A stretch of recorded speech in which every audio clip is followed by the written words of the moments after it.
You're listening to episode 379 of the Major Issues Podcast, and on this episode, the dust has finally settled, the smoke has cleared, Daredevil Born Again is finally here. The Major Issues Podcast starts right now.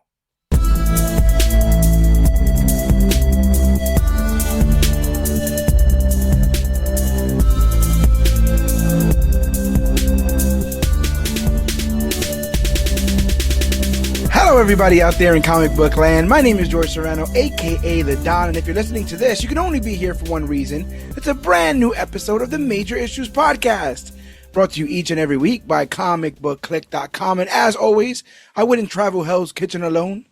Sir, if you could please introduce yourself. It's All-Star Asa. All-Star Asa is traveling through the dark hallways here with me, but we're not alone. Other sir, if you could introduce yourself. Yo, it's your boy A-Rob, the Marvel God. How's everyone doing out there in comic book land? Oh, we are eating, A-Rob. That is the answer to that question. We are eating because we are here to talk about the latest MCU project to complete or to be completed, Daredevil Born Again Season 1, because I believe we're getting a Season 2. We're already getting like some leaks behind the scenes of what's going on in Season 2, which is a little strange. Yeah. Considering that's fine. All this, but this was a show that had that everybody was not only anticipating but kind of was looking at with their arms crossed. Marvel was not really coming out clear with how they were going to integrate Daredevil and whether or not it was going to be a one-to-one continuation of the Netflix stuff, and whether or not they could legally even make it a one-to-one continuation of the Netflix stuff. They played a lot with Fast and Loose with Matt when we saw him in She-Hulk. Similarly, they played a lot Fast and Loose with Wilson Fisk when we saw him in Echo and in Hawkeye. But they would not just straight up say, and I still even think now, they're afraid to straight up say that this is a one-to-one continuation. This feels like one of those Elseworld stories where the thing that's changed is so insignificant that basically everything happens the same exact way. Yeah. Like if this, it does kind of feel like that a little bit. Yeah, like if the Netflix show was Earth 39, this is like Earth 40. Like it's just like in this, in this 39A. Yeah, in this Earth, like there's slightly more left-handed people or something like that. Like it's not a huge change. But they also had a lot of expectations to uphold. They had a lot of people that were fans of the original series, and a lot of people that were grinding their swords, or their axes to MCU in general, because people have perceived there to be a decline. All that to say, I'm going to ask you first, Asa.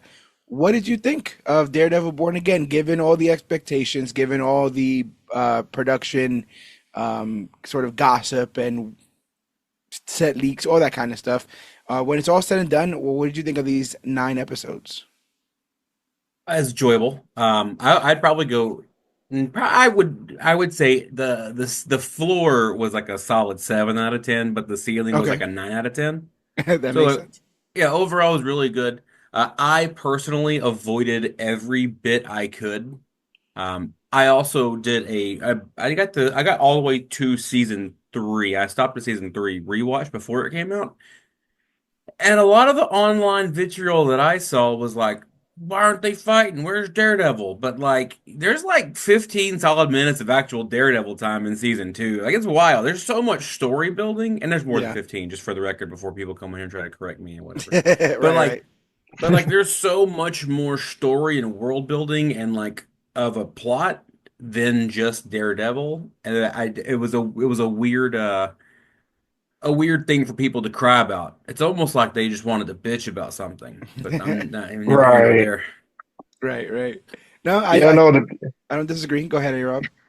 Oh no, just to piggyback off you, I've seen the same comments online about people like, oh, there's not enough Daredevil. Where's Daredevil? I'm like, well, these are people that seem like they don't read Daredevil comics. There's a lot of Matt in these comics, because that's where the story building is. It's not all about the fantastical, just ass whooping, ass kicking, just brutality of it all. Like Matt, there's a good balance in this show. Like it had a good just flow between just normal court stuff and then the action, or just the cop stuff, the fist stuff, the Vanessa of it all. Like Yeah, but no, like the show had a great balance. Like I even at times I was like, man, I'm enjoying Matt in the courtroom. Like this is great. Like I need more of this. Or right. the stuff with the side characters, like with the other street level heroes, like they could have leaned more into that, but they didn't because this is about Daredevil. But they cameoed here and there, and that was great. That was good. Like overall, I give the show like a solid like B Hmm. plus, like overall. Because like is it a 1-to-1 continuation? It feels like it. Like definitely Yeah, in spirit, but like you can tell like it's not the same because it has the MCU filter over it all. I can just tell with just the shots of Daredevil running on the street on the rooftops. Like I can see the MCU in this. This looks just like She-Hulk. I like it. I'm yeah. I'm here for it. Yeah, they ain't got Netflix money. No. Um, I would say I enjoyed the series as a whole. I think about halfway through, it's kind of clear that this was two shows. This was a show that they filmed and they plotted, and then they kind of realized how the audience was responding to the idea that this may not be a one-to-one continuation. And for good or for bad, I think they went to bat to sort of make it that, to get closer to that. I remember hearing about them recasting Vanessa, which is a huge component of Yeah. this season. Probably made more so once they decided to continue the actress who had played her for the first three seasons on the Netflix show. I wonder if the whole even marriage counseling subplot would have been a thing if it wasn't, the original actress that they got from the, from that show in the first place. Um, Mhm. this feels like a really cool. I mean, if you read comics, it feels like a really cool, almost prequel comic to the big event. Like this sets up a lot more Right. than it actually does. It does some cool stuff. It does some really cool stuff, but it sets up way more than it actually does. That's why we don't have a big, spoiler alert. But this doesn't end with a big Matt Murdock versus Wilson Fisk, punch him up. Right. We would think Yeah. that they're getting those two guys ready for something like that. I think for what I perceive to be the creatives being handcuffed by having to stitch together these two shows to make it into one digestible Yeah. show. They did a pretty good job. Um, Mhm. there's Yeah, some definitely. there's some cuts where I'm like, that was a little strange. You're making the scene longer than it kind of needs to be, and there's some little side plots that maybe um, I wasn't the huge fan of, and even the episodes that I didn't absolutely love had some cool elements in it. Definitely some cool world building, and I want to also say that the character of Matt Murdock, played by Charlie Cox, has just a lot of goodwill with me in general Mhm. because I thought about it, and we've been watching this character as a character for 10 years. It's been 10 years that we've been watching Charlie Cox play a Matt Murdock across three of his own shows, their Defenders, wherever else they would manage to sprinkle him, She-Hulk, stuff like that, and now this season. That's a lot of hours. That's a lot of character building. That's a lot of trust. And so I guess I'm just trying to say that I'd probably watch Matt Murdock read a phone book because I'm Yeah. invested in the character. I have been Right. for 10 years. This isn't a reintroduction for me. This is just like business as usual. Like when you haven't seen a friend in a couple of years, you may not remember everything Hmm. about them. And then when they pop up with a weird thing like, oh, I'm at the McDuffie. It's like, oh, I guess you are at there now or whatever. Like I think little changes that have happened to Matt, that don't have to be heavily explained. Um, so with like I said, with everything that it had to accomplish, I think it did a really good job. And I think some of the standouts are guys like John Bernthal coming on as Punisher. I love Wilson Bethel as oh there he goes as Bullseye. I think that character does a tremendous job. Um, but yeah, before we get all up in the recap and review, just a little bit of homework up front. Daredevil Born Again is a Disney Plus series set in the MCU, continuing the story of Daredevil from the Netflix show. Created by Dario Scartapane, Matt Corman, and Chris Ord, it's loosely inspired by the 1986 comic Born Again by Frank Miller and Dave Mazzucchelli. I don't think it was very much, very loosely inspired by. If anything, the third season was of Yeah. of the show was way more closer to the Born Again storyline. Right, Charlie Cox MCU being MCU, because I'm like Age of Ultron in and name Civil only, War in name have only. nothing to do with the comics, just Yeah. name only. Charlie Cox returns as Matt Murdock slash Daredevil with Vincent D'Onofrio, Deborah Ann Woll, and other familiar faces joining the cast. Justin Benson and Aaron Moorhead direct, and the series picks up after the original Daredevil series from 2015 to 2018 after some major creative changes during its production. Originally, the series was leaning heavily into being a legal drama with minimal action and little connection to the beloved Netflix series. Matt Murdock reportedly didn't suit up as Daredevil until halfway through the series, and key characters like Foggy Nelson and Karen Page were nowhere to be found. That version didn't sit well with Marvel execs or fans once early details started leaking. In late 2023, Marvel decided to overhaul the entire project. The original writers and directors were let go, and the creative direction was reworked to better match the darker, grittier tone of the Netflix series. Charlie Cox and Vincent D'Onofrio stayed on, and familiar faces like Foggy and Karen were brought back into the fold. One interesting casting change, like we talked about, was the recasting of Vanessa Fisk, now played by, or she was going to be played by Sandrine Holt instead of Ailette Zurer. Hmm.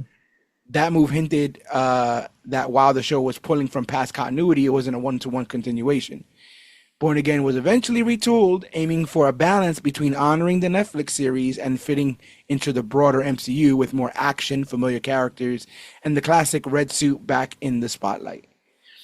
What's interesting about what happened here is that I perceive something similar is going to happen with the X-Men in Avengers Doomsday. I In would this, agree. right? Like it's going to be like you know these guys, right? But it's also not gonna be those guys because they can't be one for one those guys. You know, kind of like how they played around with it in Deadpool Wolverine, right? The Wolverine that we saw was not Logan Wolverine. It was another timeline, another universe that they pulled him out of, kind of stuff.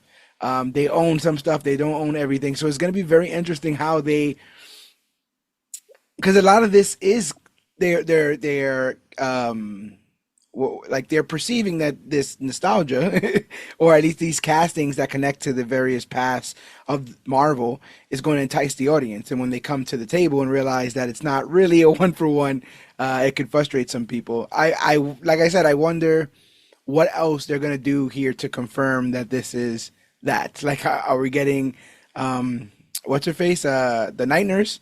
Like that'd be pretty Oh, cool. Claire, Yeah, Oh, Rosario Claire. Dawson's Rosario character. Dawson. Yeah, Mm. I'd like to see a couple more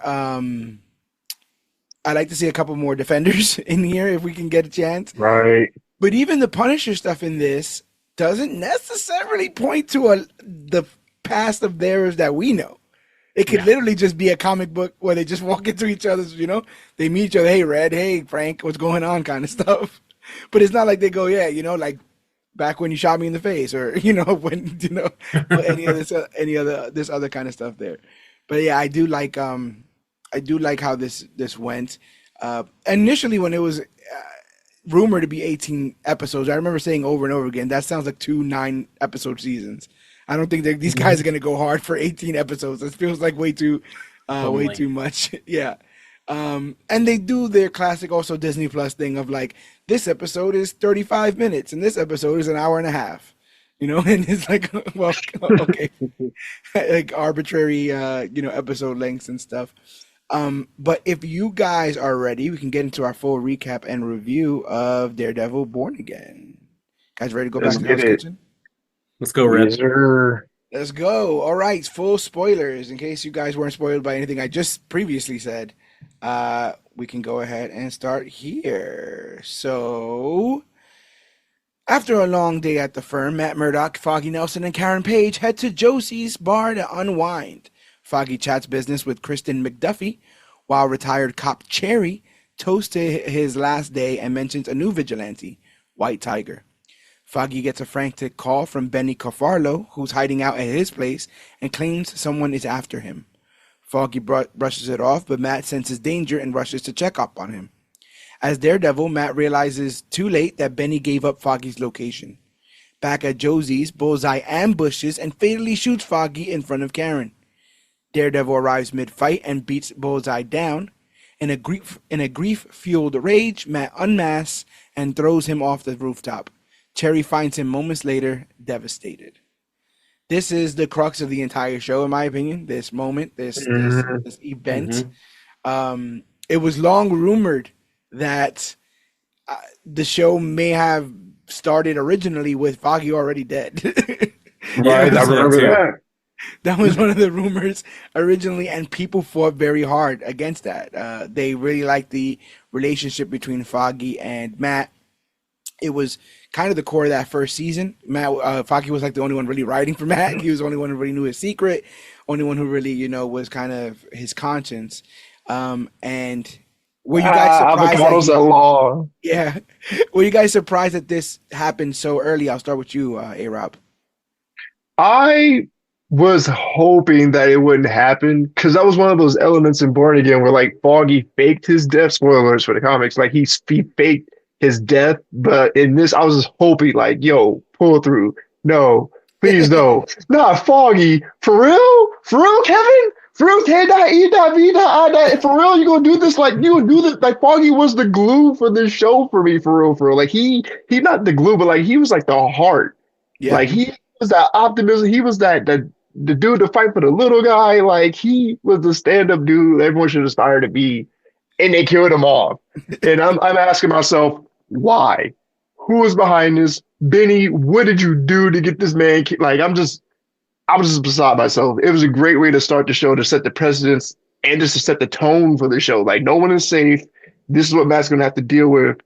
The shoulder, the burden of like, yo, you can't save everyone. Not everyone is safe around you. yeah, You're gonna have to deal with that as Matt and Daredevil.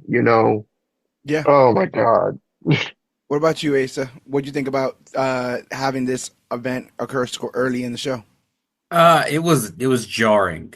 I mean, A-Rob kind of said it right. Like I do think, Daredevil's supposed to be like he's like the moral hero. Everyone knows if Daredevil doesn't think it's wrong, it's really wrong. Yeah, And yeah, it felt like this version of Daredevil doesn't so much feel that way, but Foggy does. Like Foggy was the more Foggy was Matt's Jiminy Cricket.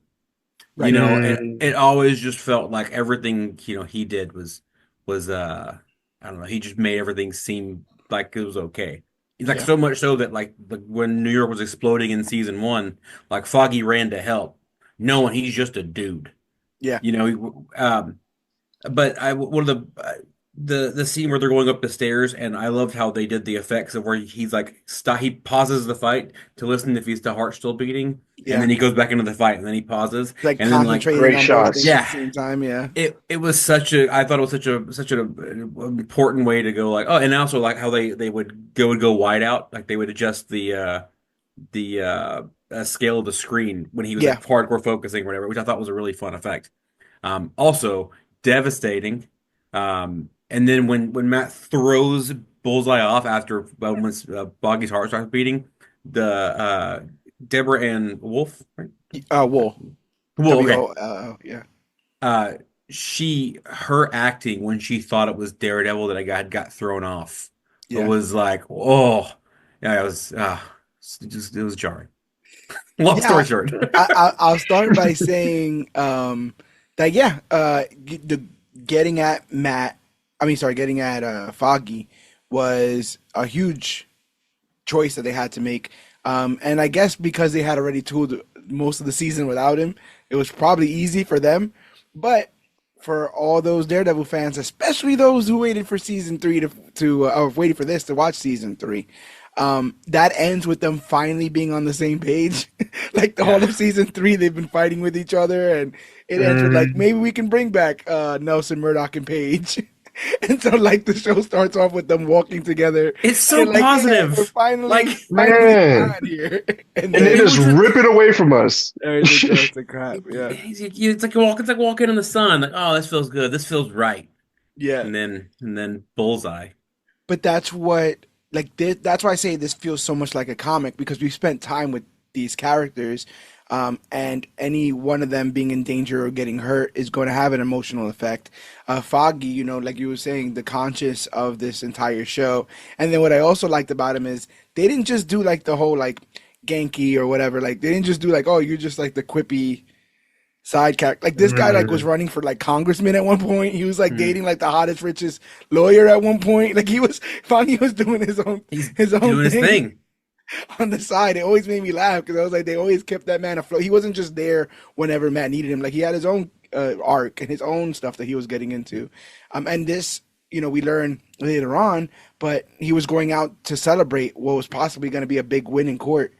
So he was already, coming into his own as a lawyer and stuff. So to see that get cut short was tragic. So that's what I have to say about the Foggy part of it. But we got to talk about the bullseye element of this, because for those who were concerned that they were going to be kind of skimming from choosing not to be as violent as the show's been in the past, I think that they were reassured with this scene, because not only is Bullseye violent, but he is like needlessly so. Like he's just murdering people. The whole time I'm like, yo, that was unnecessary, dude. I thought your target was him. Why are you taking out civilians? Yeah, it's just like a psychological aspect of this man, like just trying to mess with Daredevil. Like, you can't save everyone. Yeet. Yeah. Just like going after his target, but simultaneously anyone in his way or even annoys him goes down. Anyone in his proximity goes down. There is a bunch of like video essays and all that kind of stuff of how perfectly that they managed to characterize Wilson Fisk. But this season made me really realize how dangerous they've made Bullseye. That when I see him, I'm like, oh no, something really bad is going to happen. And that doesn't happen for many villains in the MCU for me. Like, it's like, oh, well, our heroes will win. And this one almost always feels like, while someone will win, they won't leave with all their fingers and toes. Like something bad is going to happen somewhere down the line whenever he shows up. Later on when he shows up, or they just show him, I'm like, oh, he's out. Game over. This is terrible. Yeah, like what's going to happen now? So a great way to...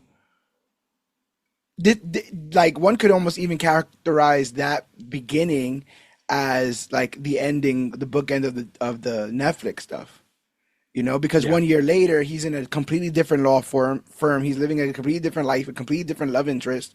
It's almost like we're now starting the MCU Daredevil from that point on. When he drops his helmet, and then goes back and picks up the horn, but he drops his helmet. That was a closing of a chapter.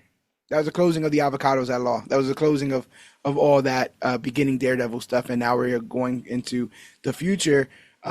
That is MCU and world building, and they do a lot to build the street level, or at least the myth of all these street level vigilantes that I hope we're going to get soon. The more we get to populate some of these lesser known street characters, the better the chances they have of having a good Defenders season. I guess is what I'm trying to say. We'll see. He's like, I'm not. Okay. I was with you until that, yet. And then I was like, yeah, make season 2 really good first. Then we'll talk. Then we'll just discuss Heroes for Hire. I'm mad at you. So 1 year later, Wilson Fisk, trying to go legit, reconnects with his wife Vanessa, who's been running things in his absence. He's gathered enough support to run for mayor, hoping to cut ties with his criminal past. Vanessa is hesitant. She's worked hard to build their empire, but Fisk insists he can help the city. With Nelson, Murdock, and Page disbanded, Karen leaves New York, and Matt steps away from Daredevil, starting fresh with McDuffie. At Poindexter's trial, Matt says no verdict will bring Foggy back. Poindexter gets life. Karen returns briefly, and she and Matt reflect on their unresolved ending. I guess the unresolved Netflix ending. But I wanted to say that, Vanessa is 100% with we were building a criminal empire. This is a hell of a pivot. And I guess what I want to ask is, does anyone remember why he wants to run for mayor? Because I do. In the stop yeah. No, in here, in this version of to change the city, right? Yeah, but do you remember what inspired this train of thought? Vigilantes. Didn't he just hate vigilantes? I thought it was like the vigilantes and like the Red Hook thing, like the pier.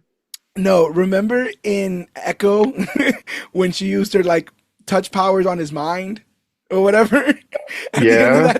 At the end of that show, she gained, I don't know what ability it was, but like she touched like his temples and it went through like something, and it ends with him going like reading seeing a news report about how the mayoral race is going or whatever, and he says something along the lines of like, I have a new plan, I want to, fix the city or whatever I do or remember whatever. that now. Yeah, yeah. Wow. It's a very Holy crap.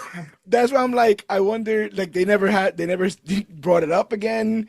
It does seem out of character. They literally zapped that idea into his head or whatever. Because he apologized. Like the whole idea is almost like she took the bad out of him or whatever like that. Because there was a whole conversation about that, and then it's like, oh, now he just has kind of like aspirations to run. Um, Obviously, we have to touch on the idea of someone who's a known criminal in New York running for office and still getting the job. I'll just leave that there. Just Right. make the point that was a plot point in this. Matt says it perfectly. As cynical, and I've said this somewhere else too, as cynical and as angry as it sounds, and I won't go far into politics for anyone who gets uncomfortable. Um, if New York elects that man as their mayor, New York's going to get what it deserves. And I will finish there. Hey, man. Worst things have happened.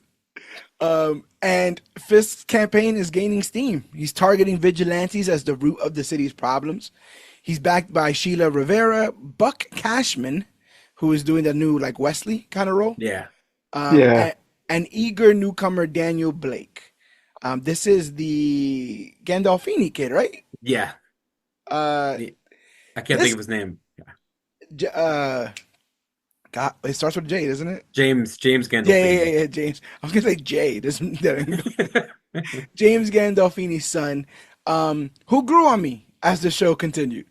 In the A little beginning, bit. he Same. kind of seems like a doe. I want to say brown noser. Yeah, like a doe-eyed brown nose, like just someone that's just like so obsessed. But like at the end, when he's doing his own threatening and his own kind of, hey, it'd be a shame if this whole thing kind of got out. I'm like, that's your dad. Like that's all. Yeah.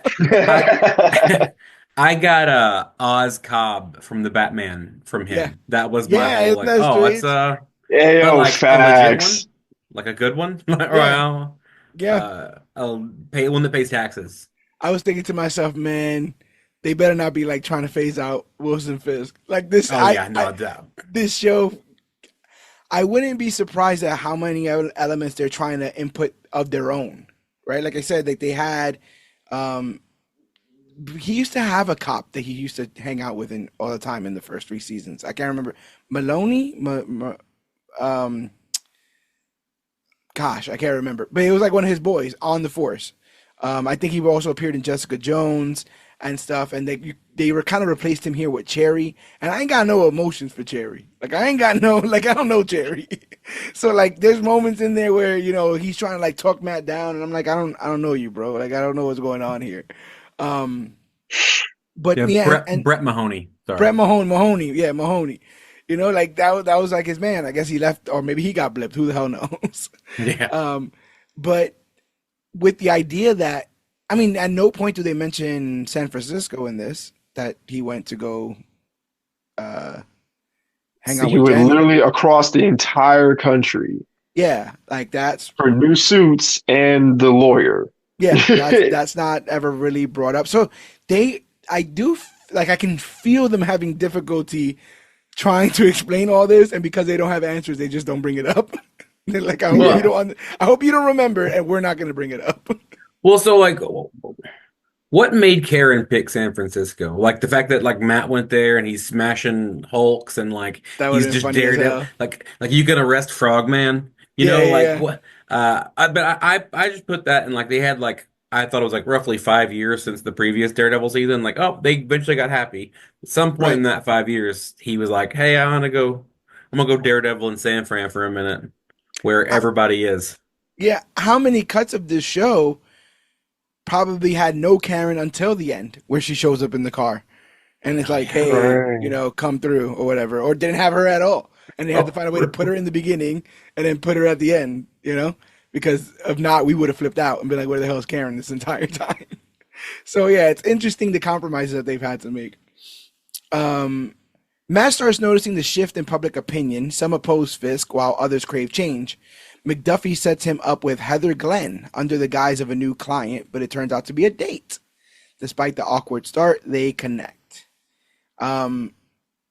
This is one of those things that's like, I'm fine with Matt hooking up, but like if it's not Karen or Elektra, I'm looking at my watch.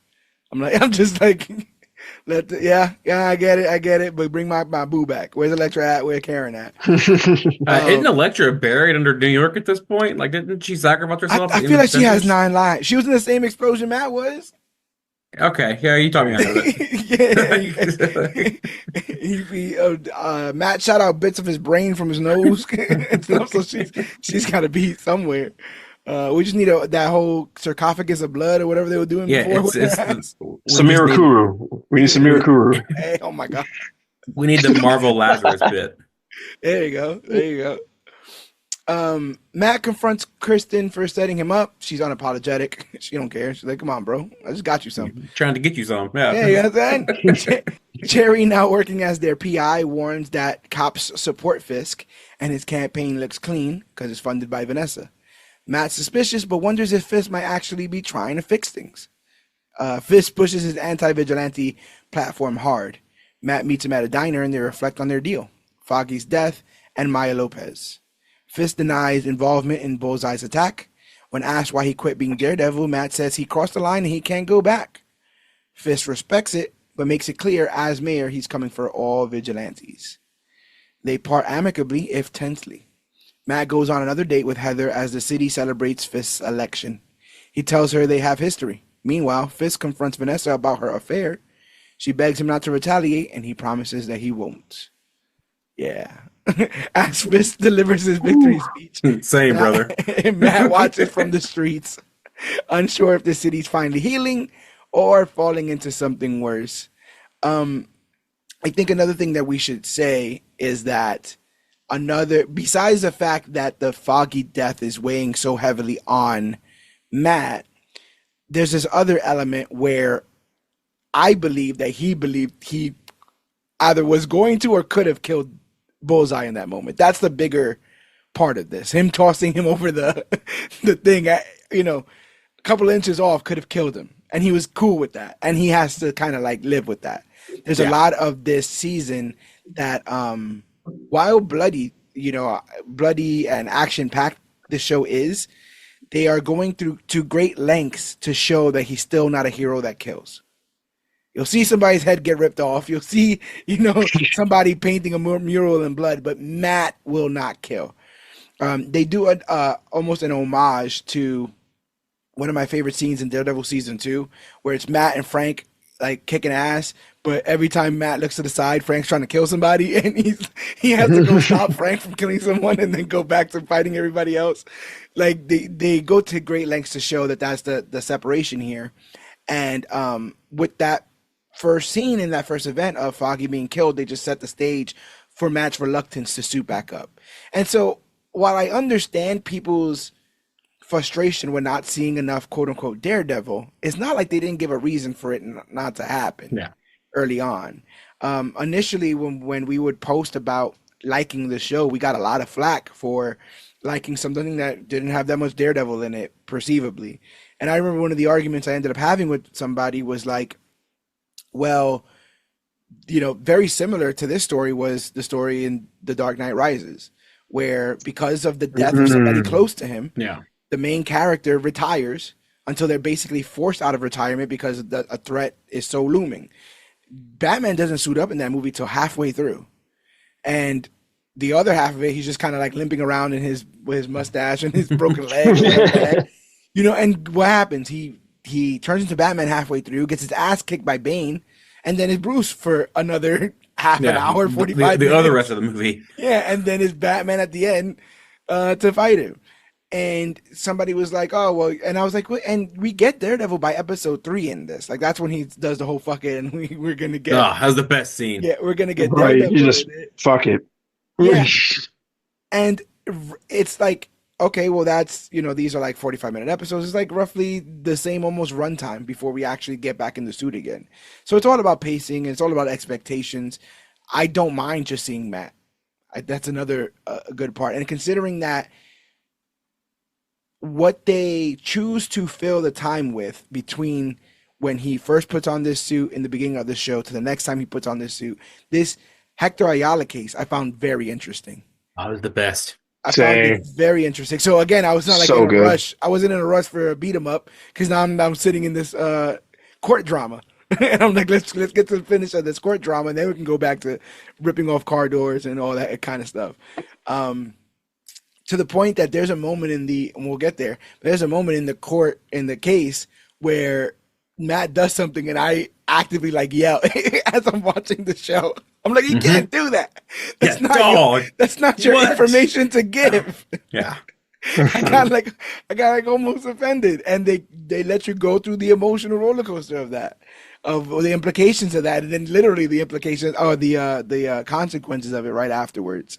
But that first episode kind of sets us up for this, like I said, these two trains, this collision course that will eventually happen if Matt chooses to, because that's the other thing, right? They say the only way for evil to prosper is for good men to do nothing, right? And every Mhm. day that Matt chooses not to be Daredevil is a day he's allowing Wilson Fisk to do whatever the hell he kind of wants. So he's being very, like he doesn't want to do anything. He's down with being retired, but Fisk just keeps getting more and more shady stuff starts to happen.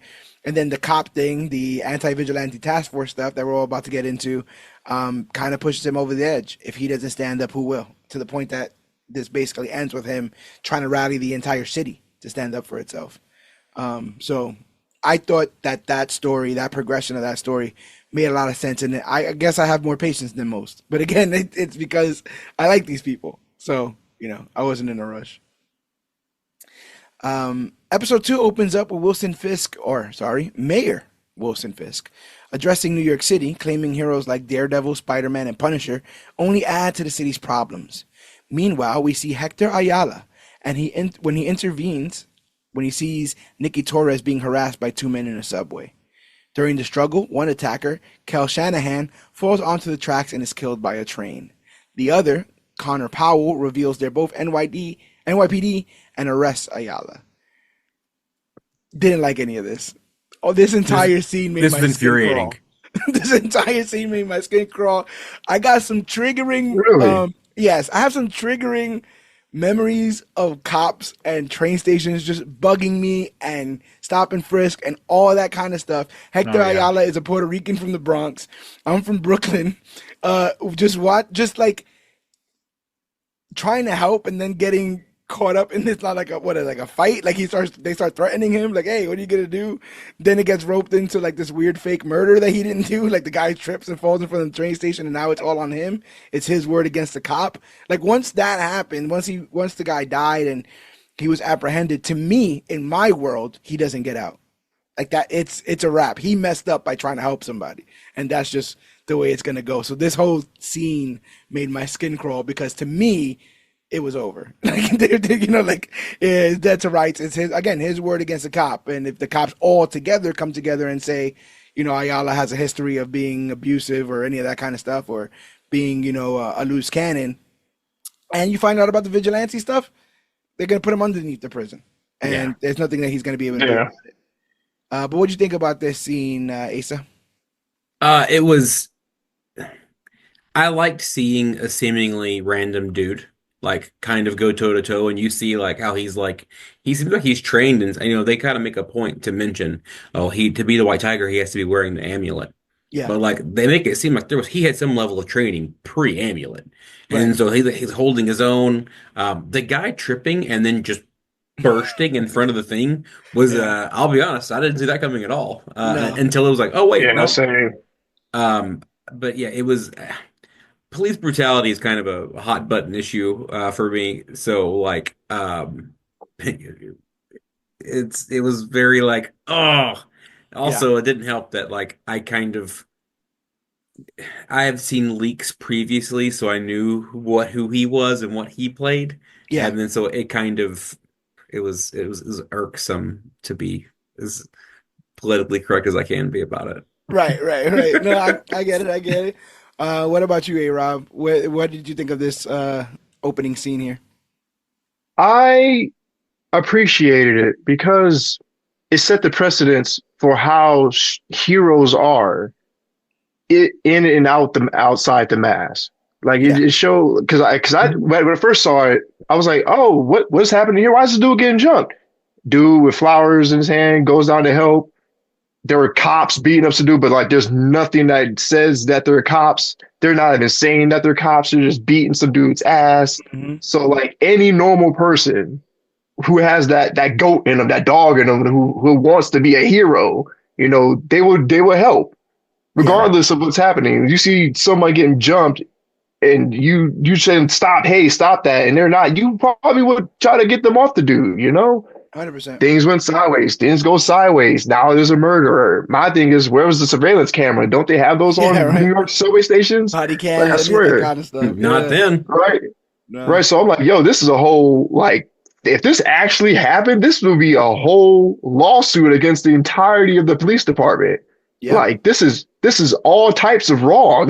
But that's This is why it would behoove all of them to kind of stay on the same page and say Yeah. that it was Yeah. Ayala who was the aggressor, and it was Ayala who, started all this fight. Yeah, And again, yeah. it's which is their work crazy. against his, and they're all in the Crazy. courtroom, right? Well, They're all it like, showed that it showed the police unity in a probably realistic way because, yeah, again, not to again trying to avoid politics at all costs. Like we have seen cops do bad things in our society, and then essentially the union goes, "Nah, man, we're all brothers," and like you got to join your other brothers. Like I've been part of a union, even if you're wrong, you're part of the union. So like 100%. it was interesting, tough. I've served in the military, and when someone does something crazy, you don't want it to get out to the papers because if a soldier did that, then all soldiers did that, right? Hmm. And now it's a black eye Mm. on the entire organization, where it makes much more sense to be like, well, he was put in that position. Somebody, he Yeah. didn't want to do it, but he had to do it, kind of stuff. So knowing that them linking arms would like Hector has no. I was so happy that he ends up reaching out to Matt, but initially, like looking at it. I was like, this guy has no shot to combat any of this kind of stuff. But going to what A Rob was talking about, what's more tragic about it is, like even like you said, Asa, he didn't have his amulet, but as we find out later on, the White Tiger, this vigilante persona that he portrays, is not something that he feels like he could even turn off. With or without the amulet, they say it in New York: see something, say something. Like he saw something, and Mm. he acted. He didn't think about not having the amulet. He didn't think about not being protected in that moment. And that is what a hero is, right? Just having the integrity to do what's right, even when it may not be in your favor. And ultimately, stuff like that is what ends up endangering him, which is a very heavy-handed message to Matt. Like Matt's Hmm. watching all this stuff go down, and he's trying the way he talks to Ayala is the way he kind of wants to talk to himself. Like, why do you put on the mask? Why do you even want to do it? Like, why, what's the point? Are people just gonna get hurt? Just stop doing it. And when Ayala's talking to him, it's almost like he's hearing himself say it. Yeah. I can't put it down. This is like, this is me. You might as well ask me to stop breathing, kind of stuff. It was season 1 and 2, Matt, Yeah. where he's just like, I just have to do it. I can't hear someone scream for help and not help them. I, And I'll, Mm. I'll never forget believe it's season two, right? Where they find him on the roof. Because Punisher like deafens Oh him. yeah. oh yeah, And he's like, he's just beat up and he's on the roof and it's like his life. Like it's Foggy just finds him on the roof and like, what happened, bro? Like, this is just what he has to deal with all the time. Sheila Rivera briefs Fisk on his new duties and stresses the importance of public optics, especially with his anti-vigilante stance. She brings up Vanessa's absence, but Fisk brushes it off. He and his wife have separate, important work to do. At the 15th precinct, Matt Murdock overhears Ayala being beaten in interrogation. Hearing his heartbeat, Murdock confirms Ayala's story, that he had acted to protect someone and the death was accidental. Despite Ayala's financial concerns, Matt insists on defending him. Later, Fisk's car gets stuck in traffic near a road hazard. Seizing the moment, he orders the site fixed immediately, leveraging the moment for good PR, which was like right up his alley to just be like, "We should fix this," and everyone's like, consider "Yeah, this your permit. yeah, That was a great moment. They could have stuck in like just like in She-Hulk, a random Sakaran ship just appeared in front of y'all, and now you have Hulk powers because of an accident. yes, I wish they yeah, would show like a super like a random battle went down here, and this is why the streets got fucked up. Like just yeah, something yeah, from Agents of yeah, Shield or just something to tie this into the greater yeah, MCU. yeah." Yeah, because it's even like Midland Circle. Like no one talks about Midland Circle just blowing up and being Right. No one demolished. talks like, and I'm like, this is in New York. You think when a building blows up, that would be the talk of the shit for like a hot second. It's like, by the way, Spider-Man, there's dragon bones underneath underneath Manhattan. I don't know if anyone's told you that, but yeah, dragon bones. Um, Murdock fills in McDuffie and Cherry on Ayala's case. They're wary. Taking on a cop killer could tank their firm, but Murdock is adamant. Cherry agrees to track down the subway witness and speak with Ayala's wife, though something about the case still feels off. In court, prosecutor Hochberg has Ayala remanded without bail. Murdock points to Ayala's military record and standing in his community, but Judge Cooper denies bail outright. It's crazy. Reporter B.B. Urich, niece of the late Ben Urich, meets Fisk and questions him about Commissioner Gallo's rumored retirement. She asks about Vanessa, prompting Fisk to end the interview abruptly. I was a little worried about this because I thought she seemed a little clickbaity, and then she even seemed a little bit like too much on their side. I'm glad that it is revealed, at the end of this series that she's trying to take him down. Because I'm like the whole time, every time they were in the room together, I'm like, does she know that he killed her? Does she know? Like super killed, like choke slammed, I think, through a table or something like that. Like super brutal. Like this is like, does she know? Is this why she's doing this? Like I'm like, what is her end game? Her end game has to be to take this man down from inside. But similarly, I'm reminded that sometimes journalists will act against their own best interests to gain access to to popular people. Sometimes it is about kissing a little bit of the butt so you can get into the room. And I just didn't know what her commitment was. Is it clicks? Because if it's clicks, all the stuff she's doing works, right? All this anti-vigilante fist stuff works. We've seen this kind of media out there. So I thought it was interesting that they touched on it. And I miss Ben Urich. I miss that character being around.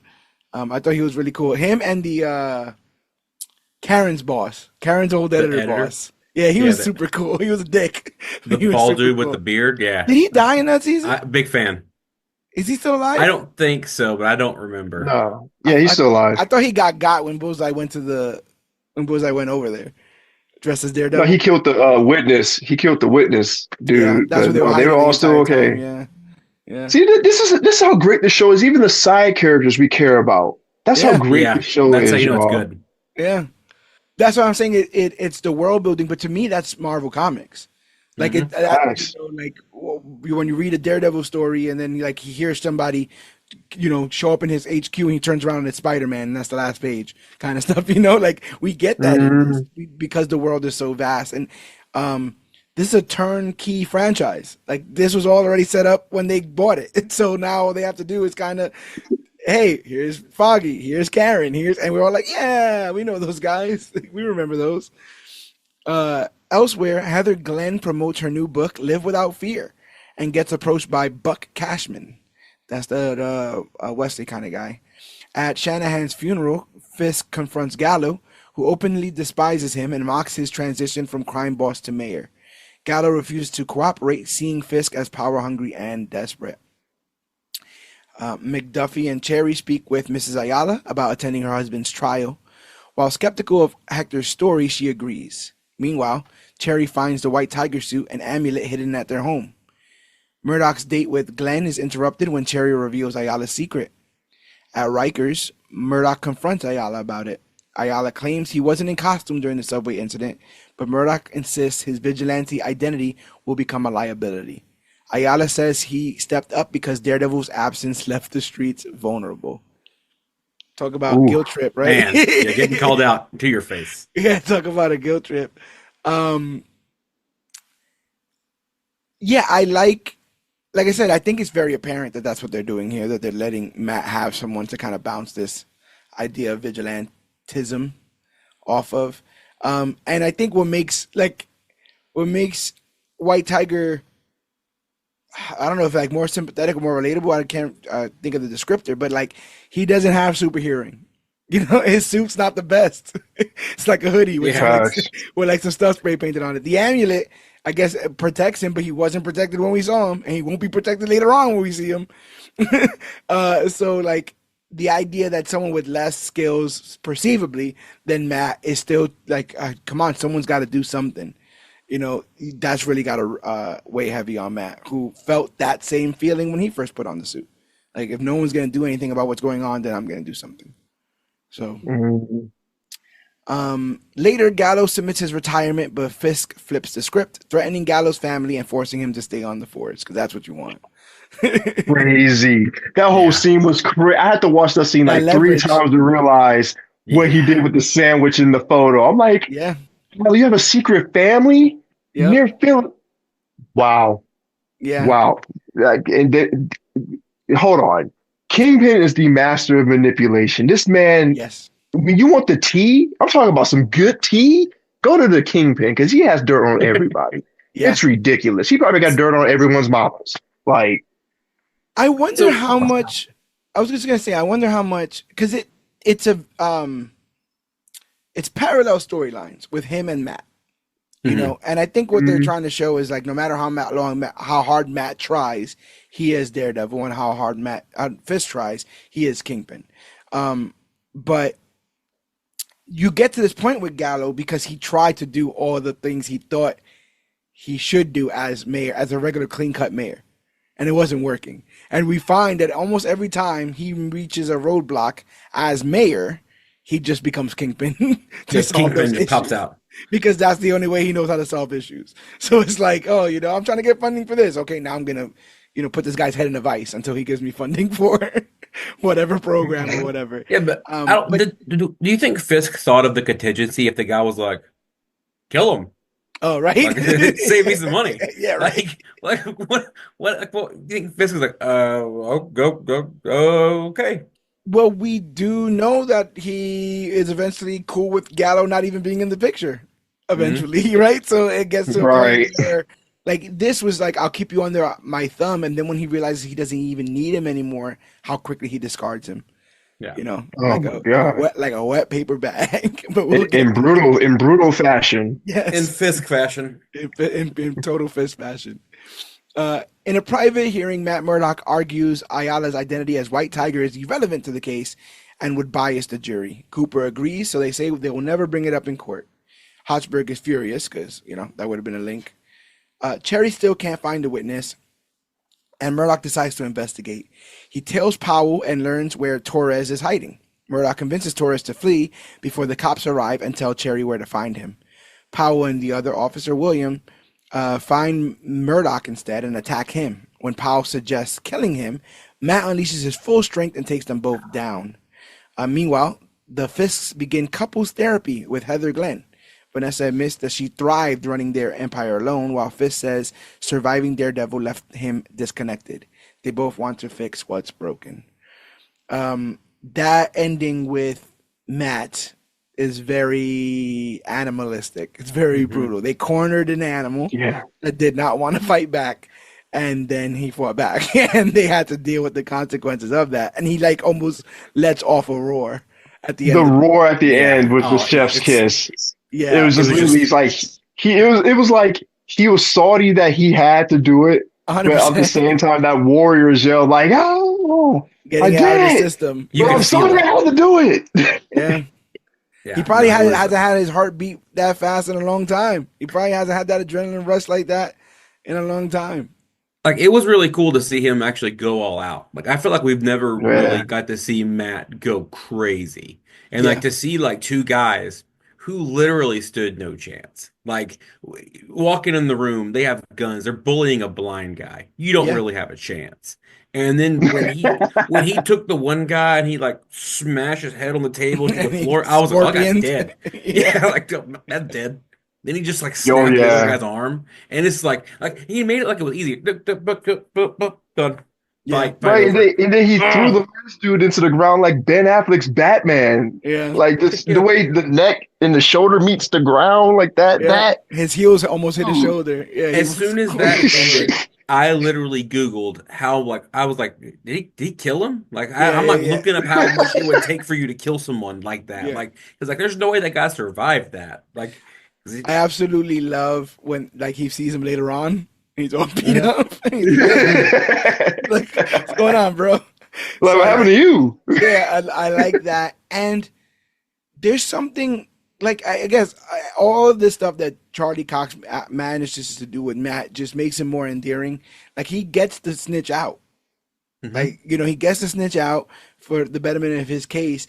And he knows he doesn't have any weapons really on him, nothing really to protect him, but he still like mouths off to the cops and is a smart aleck to buy Nicky Torres more time. And like there is a level of because he like almost begs them not to do this because he knows what will happen if pushed. Like he really like even though he's a smart ass in the beginning, he's like, please, like they're like we should like kill him. And he's like, oh my gosh, now I'm gonna Yeah, have to do please. something. Right. Now I'm gonna have to do something about this. And also, I don't think he wants anyone to know his level of expertise with this kind of stuff. I think he stops being a unassuming blind lawyer if everyone knows that he can karate chop his way on any situation, and then it's only so far before you start connecting dots of like, oh, well, it Yeah. seems like Who's Daredevil's Daredevil? hanging out with all of Matt Murdock's friends, kind Yeah. of stuff, and so. But yeah, that yellow frustration. I think we've all been there, and we are seeing a lot of this promotional stuff had the phrase "let the devil out," and we were just seeing it kind of like poke out in various ways and forms until Matt can't subdue it anymore. Um, Mhm. but we get to the trial of the century. Matt Murdock visits Hector Ayala at Rikers Island and assures him that he'll soon be free and back with his family. Meanwhile, tensions among the five families boil into a gang war, ending in a terrible murder at Red Hook Pier. At breakfast, Vanessa Fisk urges Wilson to intervene, warning that if they don't restore order, whoever wins will come for them next. But I think Kingpin's like, that's your stuff. Like, I'm trying to do the mayor thing. Can you just Right. handle that if you can? Before the trial, Murdock is threatened by Officer Powell, who tries to intimidate him into silence. Murdock flips it, accusing Powell of witness tampering because he's like, "Oh yeah, I could just tell him where I saw you. You was you was over there at the house. You want to tell everybody how you got those black Mhm. the black eye and stuff." On the stand, Powell lies about Ayala's actions and doesn't mention anything about Nicky Torres. So Murdoch just straight up like rips him apart on the stand and is like, and there was a guy, his name is Ricky Torres, and Cherry and Forrest Tam successfully sneak Torres into court. He's all like jittery and stuff. They give him all kinds of drugs so he could testify. But he gets up there and then we're like, yeah, we got Nicky Torres. He's the key witness. So Nicky, tell him what you told us. And he's like, yeah, I wasn't there. He's like, what? He's like, yeah, I wasn't. Yeah, Like, yeah. man, you know you're under oath, right? He's like, yeah, I don't care. I wasn't there. And I'm like, this whole thing This has whole thing fallen is apart. bullshit. I'm Yeah, like, no, where's the surveillance camera? Where's the Yeah, footage? yeah, right. And so he's forced to withdraw him as a witness. Elsewhere, Buck Cashman tries to mediate with the five families, but Luca demands Fisk himself. He says he doesn't want like a little errand boy coming to talk to him. At therapy, Vanessa and Fisk clash over her taking business into her own hands and her past affair. Fisk praises her initiative, but says chaos can serve their long-term goals. I kind of thought that all this therapy stuff was going to lead to him taking her off the table. I don't know why, but I was of the belief that because of the fans' insistence we have it our way, that they would give it to us, but then wipe the slate clean for season 2. So they're like, you want original Fisk lady? Here she is. Now she's dead. Now what? Now we're just going to continue it as we were going to continue it before you guys demanded that she be in this. But what do you guys think of this continued like looking on their relationship, Wilson and Vanessa? Because for the most part, it's been perceived as Vanessa's just being like this paragon of virtue that Wilson is just constantly Right. fawning over his well, I was gonna say his muse, but there is a muse. Yeah. But like just that's his boo. And she's spoken here and there. Towards the end of season 3, she got more into the dirty part of his business with the Agent Nadeem and all that kind of stuff. But what do you guys think of watching there? Were you guys interested at all in this relationship aspect? I I was very intrigued by it. I like when villains show their vulnerability, what really makes them tick, what really is driving them, like they're driving their actions, and to see like this vicious woman be so vulnerable, be so hurt Yeah. because of the actions of her other self, her significant other. I'm like, wow, that's deep. That's crazy. Like you watched your husband kill people, you probably killed some Yes. people, but Yeah. you're really hurt that this man was gone for like a couple years, maybe not even like a year or two, Yeah, an because he extended got shot in the period. face and he went to Oklahoma and Well, ran a car dealership in New York for a seemingly hot he sec. goes to jail right at the end of season 3. Hmm. Right? Gets out Gets somehow. out, doesn't tell her. He has her. Does he like hide her or something? Or is that am I Yeah, remembering something else? he hides her overseas for a hot sec. Then Or is she that the comes beginning of the Yeah, back. season? Oh that yeah, was that was the the end of beginning of the season season. one Oh, when okay, okay. he's like, go there, Yeah, Vanessa. And so Vanessa, he, hide in Japan. yeah, It was Europe. he went and took some time with Echo, did all that stuff, the sign language sort of transponder thing that he was rocking, the patch over his eye, the whole stuff with Hawkeye. I'm guessing all of that was done without him contacting Vanessa. Well, Yeah. so I did a couple episode rewatch, and there's a part where they discuss him getting shot in the eye, and she Yes, goes, "I was beside your bed every day until one day you weren't there." interesting. So it's almost as if Mm. he was like he woke up and he's like, "I'm going to Oklahoma," and then he left, Yeah, I and mean, I would have then loved to see the there's a conversation window. where he explains who the hell Maya is to her. Yeah, because By he, the he he way, even hints at her like with Daredevil. He's just like, did you have any children?" And Daredevil's like, "No," and he's like, I mentored one," and it's like, okay, well, yeah, that's yeah, that's that's a what we very call it. loose term. That's a very loose term for what the Yeah, hell was going on there. But yeah, I wonder if from that moment, because he just you can't claim that this person is the love of your life if the first second you were healed, you went to go handle the Echo thing, and and then came back like later on. I was like, oh yeah, by the way, I want to become mayor. Like hi, I haven't seen you in a couple months, yeah. years, Hey, etc. Yeah. Um, with Torres off the table, Murdoch suggests that Ayala testify. On the stand, Ayala explains what really happened. He was trying to help Torres, and Shanahan's death was an accident. Um, I gotta find out, but this actor sadly passed away. mm, The one Hmm. playing Hector Ayala.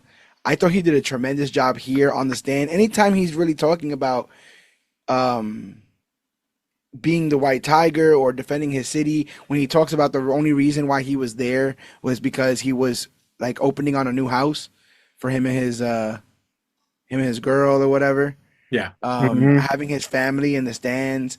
Like I thought that actor did a tremendous job Yeah. in Is it Camar de los Reyes? yes. Yeah. Yeah. And he passed away. Um, but yeah, like White Tiger is the first prominent Puerto Rican superhero. I dug all the Hmm. ties. He was talking about the bodega. He was talking about the coquis. He was talking about a lot of the stuff from that culture. His story, like I said, just really like resonated with me. And you know, it's like again, it's his word against all these cops, and you can just feel the tension rising as Matt feels like he's losing control over this case, and then he's just like, "And by the way, aren't you the White Tiger?" And I'm like, "What?" And he's like, "Look at this Right. mask," and I was like, "What?" I was like, I really felt, The bombshell was crazy. I yelled out, "You don't get to out him." That's what I Yeah, said no, it's when I watched the show. I literally said, "You don't get to do that." which means Right. something different in our 100%. world. Yeah, 100%. Like, What do you guys think of this bombshell moment where he leveraged his identity as the White Tiger to win this, seemingly just to win this case? I just Right. No, remember you my said mouth it. dropped. You're just like what? Like Right. Same. what a move. Like Yeah, yeah, that Like was it was really desperately shocking. like I'm pretty sure there's a name for it in like lawyer or attorney, the attorney lawyer world of litigation and law.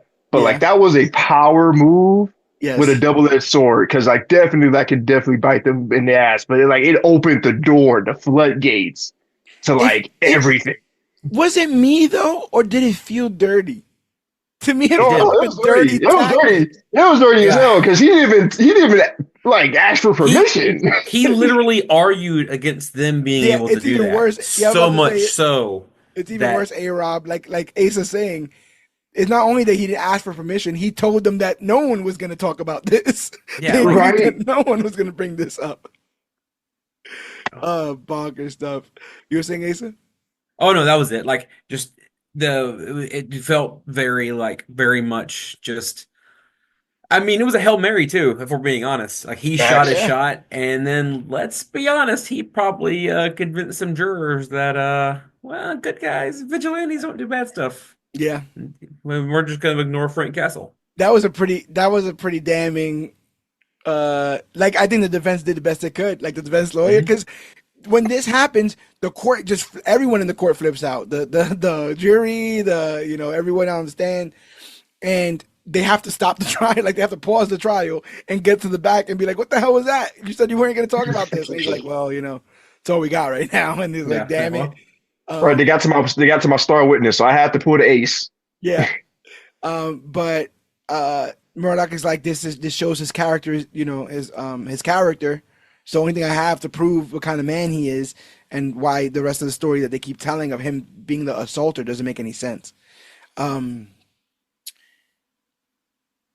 so earlier in this episode, he says like, "Hey, you need to not be the White Tiger," and he says, "You're basically asking me to stop breathing." mhm. And I took that sentence and I put it in my pocket. Now he tells him,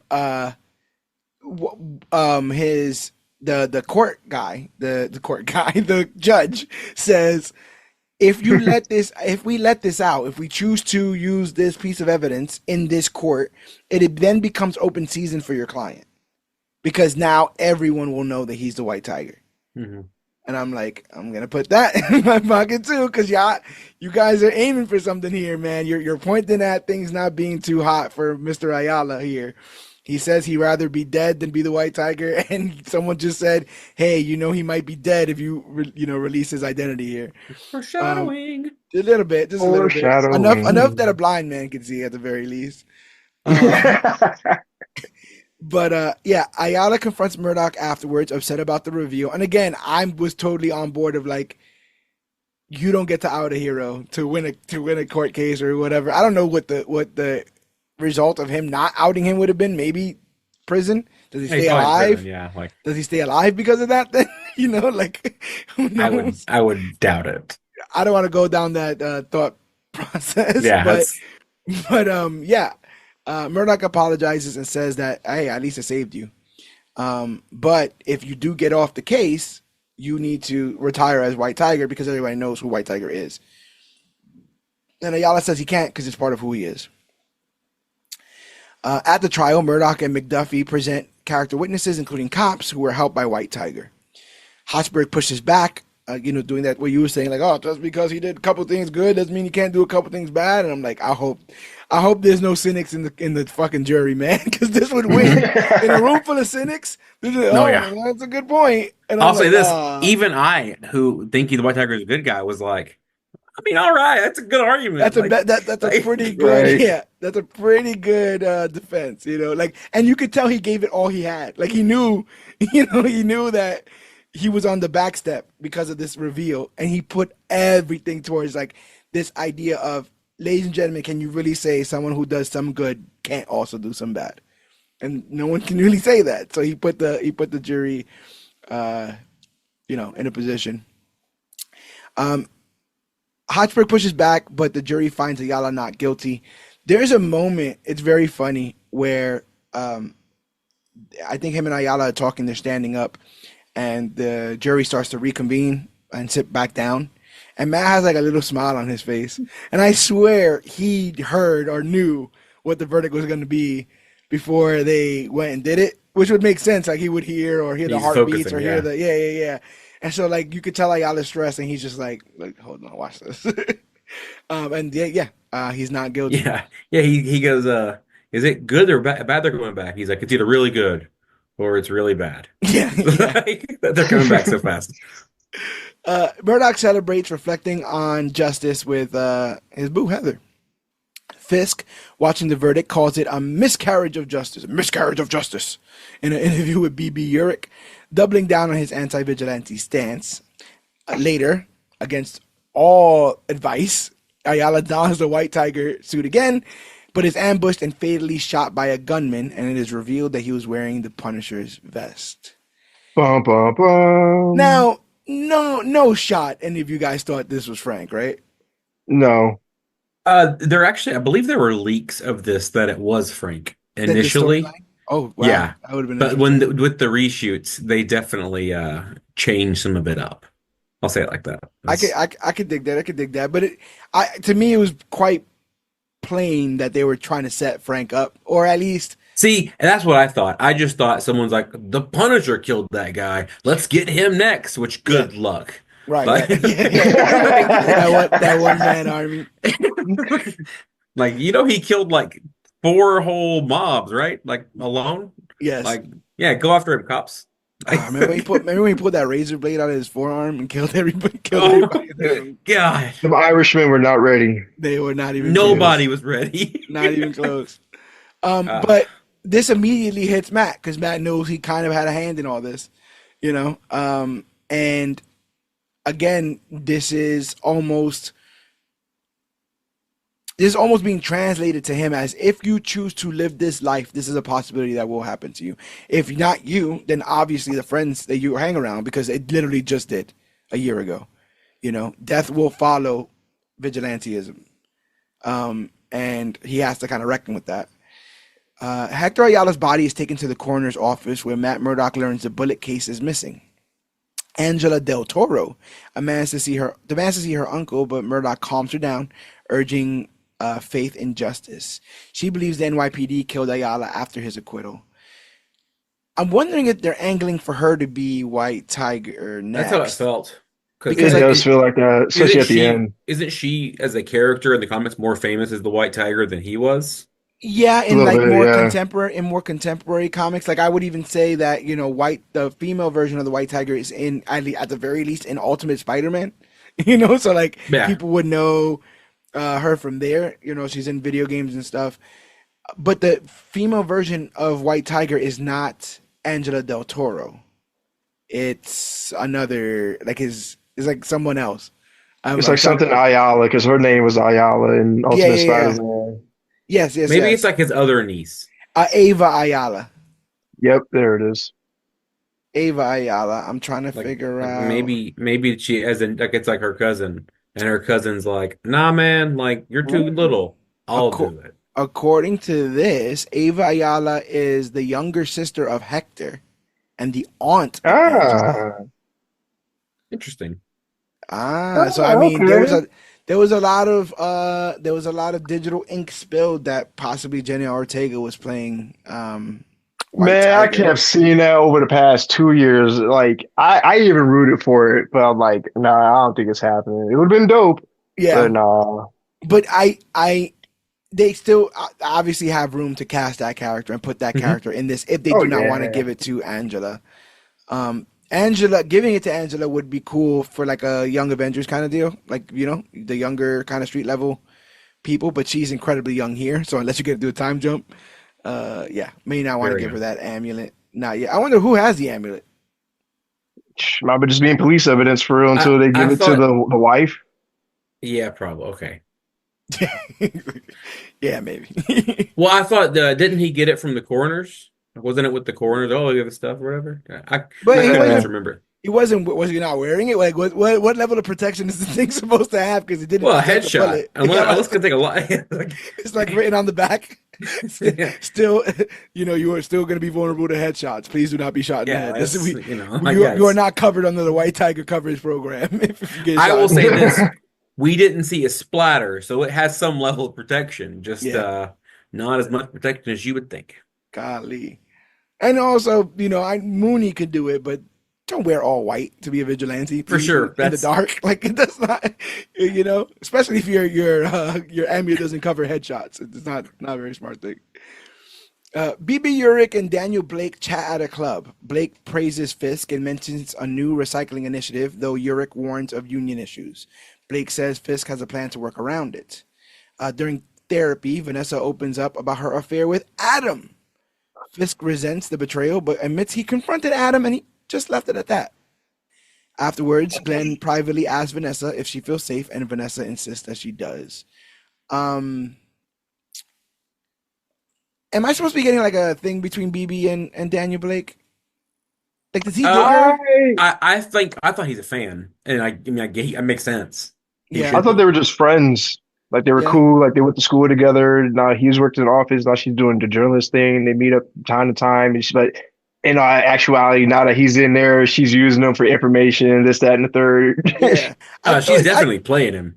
I thought he Right. was flirting with her, but she was playing him. They felt like Yeah, he was, that's definitely what That's happened. got to be the Yeah. case. because it That- felt like he that's was like, oh, definitely- I'm in with the mate. Like he was like trying to do stuff to like impress her. Right, right.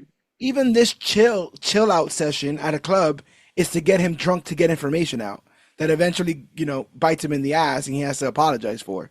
So Yeah. like, it always felt like that to me. Like if she seemed sort of interested, but we end up realizing why after the fact. And what do you guys think about this whole Adam chapter of the Fisk's relationship? I'll start with you, A-Rob. Like I said earlier, that vulnerability, like that, it's a horrible reason to cheat on your spouse. But like these are damaged, flawed characters. Yeah. Vanessa and Fisk are meant for one another. But to go that length, like, and for Fisk to go that length, there was a dialogue. There was no dialogue. Yes. Spoiler alert, you captured and beat the shit. What the fuck? Yeah. Yeah. But the other part about that is like, and this goes back to having 10 years with these characters. We've seen this man behead a man with a car door for interrupting him and his wife. Yeah. The man behind the affair with On his a wife, date. why would It was any like of us believe that he would? It totally, was he just it was their third date or something. Yeah. Yeah. Murdered. Murdered him. Like And that was like one of the heads of the Russian, the Russian family there. Like Yeah. it wasn't just like some kind of goon or something like that. So why would he have any patience towards any of this? I don't think any of us bought that he just spoke to him and left it at that. Oh no. I thought it was No. funny. It's funny to think that like he's Yeah. like, I've changed. Yeah. I'm not the kingpin I once was. Now I'm the nice honorable mayor. Yeah, we had a conversation. It was fine. But she doesn't even believe him We there, met but up she for can't- coffee. She can't call him You know. out in front of the therapist. She can't say no because you murder people. You obviously murdered him. So she just says like, "You sure?" Like that's all. He's like, "Yeah, that's all that happened." You can tell that she doesn't believe him. I do appreciate that. Like the doctor was just like, "Are you safe?" And she's like, "Yeah, I get it. Yeah, there's no one I'm safer than with him. But to me, that was recipe for my theory that she was going to be long for this. Oh, season. that's fair. Because Yeah. I was like, Yeah. she thinks she's all right. Yeah, once you think you're safe is when you're gonna die. That's 100%. So Matt Murdock agrees to defend Leroy Bradford, who's arrested for stealing some cereal. Despite the evidence, Bradford refuses to plead guilty. He's like, it's all like he's like, they have it all on him, and he's just like, nah. Murdock secures a 10-day sentence, but learns Bradford's theft was out of desperation. He lost his benefits after missing an appointment during the last jail stint. This guy was like very difficult, but he was Yeah, also set in his extremely. ways. But What do you guys I think get- of him? I understood him though. Like the world's been against him what seemingly his whole life. And then like why would now be any different? Especially when like you have some let's be honest, uppity like guy in $1,000 suit who's also blind. Yeah, He's like, I'm gonna help you out. He's like, you're not doing him any favors, you're helping yourself. I don't know. This guy was I knew people like him where I'm from, and like it was really like, oh, this is devastating. This is so sad. Right, same. Yeah, no, I did feel for my man's, like, especially like missing the appointment. But I'm like, dude, this is your third strike, and you're asking Yeah. for probation in New York. Yeah. Oh no, Sway. Like no. Like I felt for him, but at the same time, like you got to pay for your actions, especially if they're bad. Yeah. Like I feel bad because like you know the system screws people over. I got screwed over by the system a little bit. It took years fighting the system, had to lawyer up, like Hmm. and just go through years of litigation. Like it's annoying to fight the system and getting screwed over by it. It's really easy. So I really did feel for my man's though. Yeah, and there's this level of pride that he has because Matt keeps like saying that he's doing like this favor for him, and he's like, "Well, I'm not grateful for that. Get me off. Like, if you get me off, I'll be grateful. Like all these Yeah. other little the scraps of Right. freedom that you're giving to me, that's gonna put me right back in here. Why should I be grateful for that? Like, you guys put me in this position. The system put me in this position to reoffend, and now you guys are trying to tell me that the little you give me, I should be grateful for. Like, that's terrible. Um, One of the things that so far that we've seen with all the cases Matt's taken on is and we'll get into this later more, is how bad the system actually is. How yes. it's not Mm. it's a flawed system. And Hmm. Like like this show captivates that like on every level from the cops to like the jury to the whole system it's flawed top to bottom. Incredibly. And um, it is all just nudging him for his other job mhm. because Hmm. he thinks he can still save people here, and I think that's something even Cherry says. Like, you can still save people. You don't have to suit up to do so. But this is proving more harder and harder, and under Fist's rule, damn near impossible. So he's gonna have to dust some stuff off. At Red Hook Pier, Fist reveals his plan to rebuild the port. Sheila Rivera warns of red tape and gang activity, but Fist pushes forward. But Cashman tells him the gang war won't end unless someone high up gets taken out. Back in court, Murdock confronts Powell about Ayala's death, but confirms through his heartbeat that Powell wasn't involved. Later, Blake realizes Uric leaked details of Fist's recycling plan. Rivera advises silence, but Fist demands answers. Blake admits he told Uric and offers to accept punishment. Torched by Blake's loyalty, Fist lets it go with a warning. What did you think about that moment of homeboy like just taking it all on, like taking the blame in front of Wilson Fisk, an incredibly terrifying man? I thought It this was was one of the it was giving Penguin. Yeah, this was one of the coolest like parts for me in this episode was like yeah, you see the growth of Fisk because Fisk 10 years ago, sorry or not, dead. And like Facts. but just to see like him go like him take a moment to consider, like you hmm, can tell at points he's really trying to take this mayor thing at least somewhat seriously, yeah, even though there's still a very big level of Kingpin as an like, as the base. right, And then so like when you see like this guy beg like literally begging for forgiveness, and he's just like, I'll never do it again. He's like, I know you won't. And yeah. it's like, oh yeah, You won't get another chance to, he got a soldier basically. for life. Like Yeah, that's not bad. totally. I also there's a bit that's like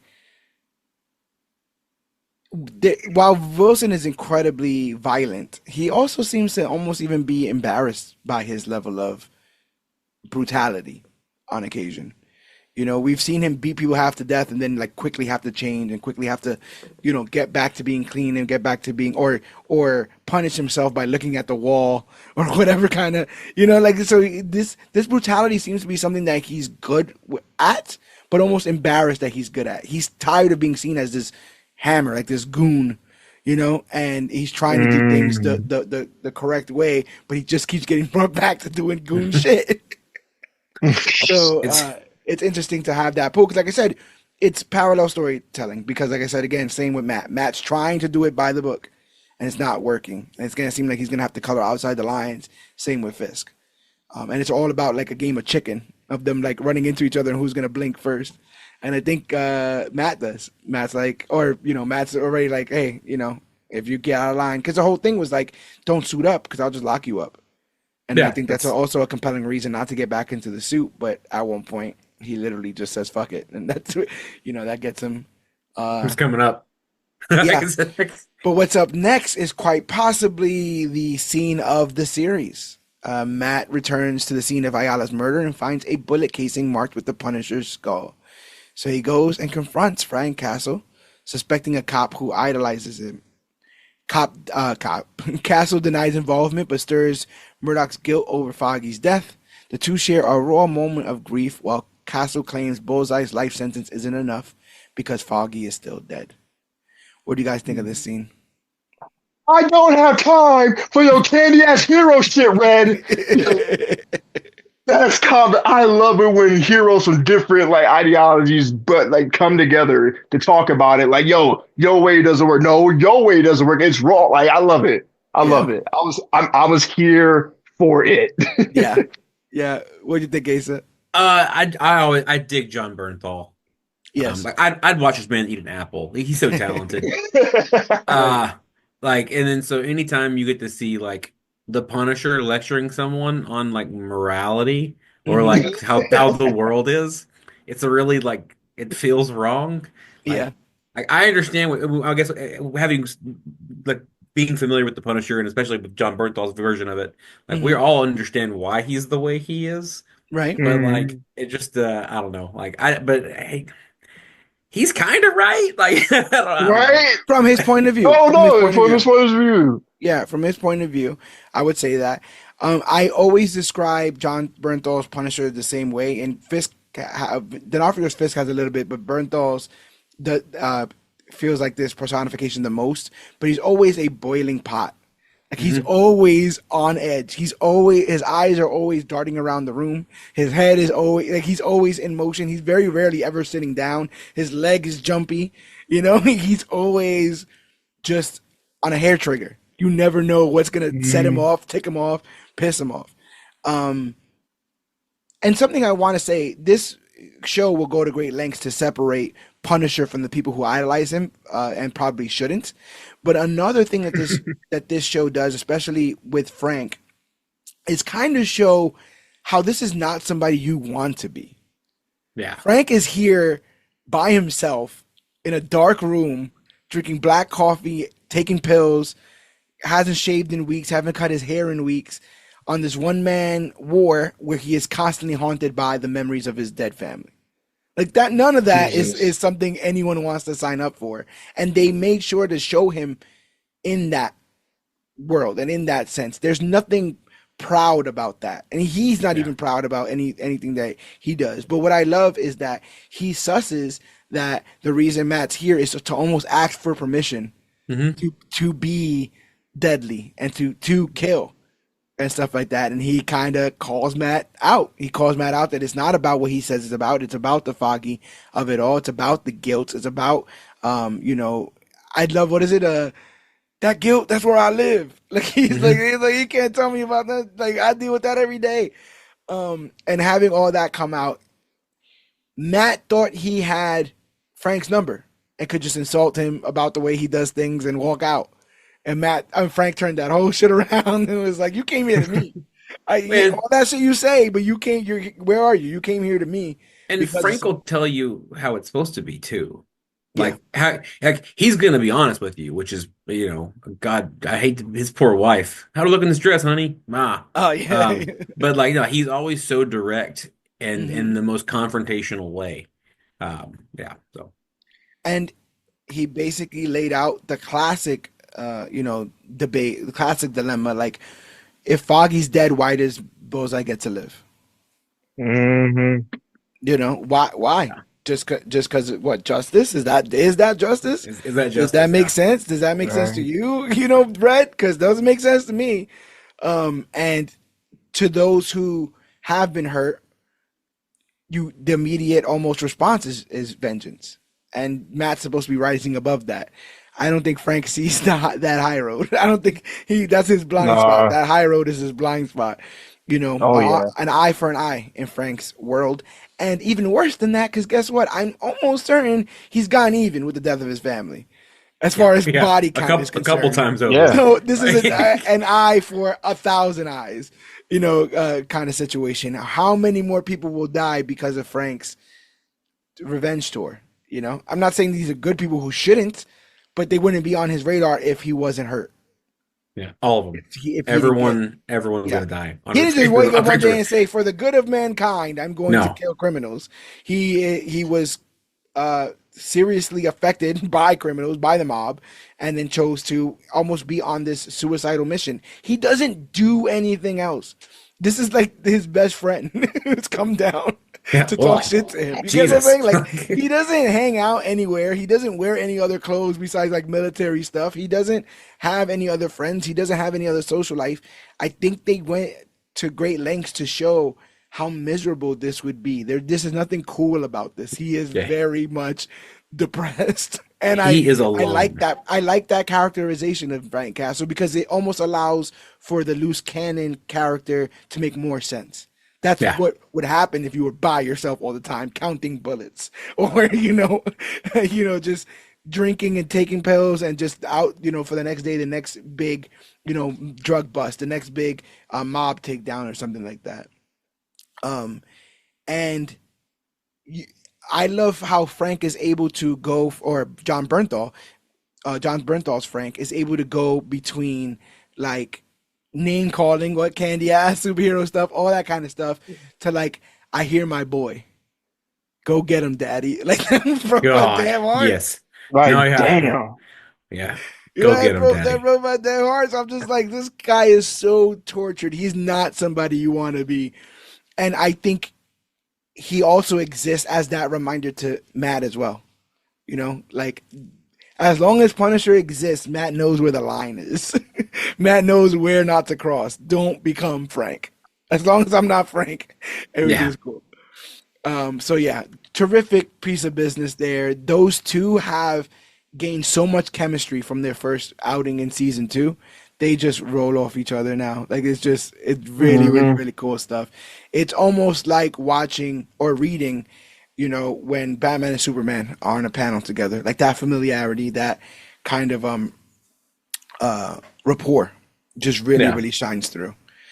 At dinner, Fisk reveals he struggles with forgiveness a little bit. When I was a boy, shaped by his father's influence. Vanessa says she's changed, and Fisk agrees, calling her extraordinary. Murdock confides in Glenn about the justice system failing people like Bradford.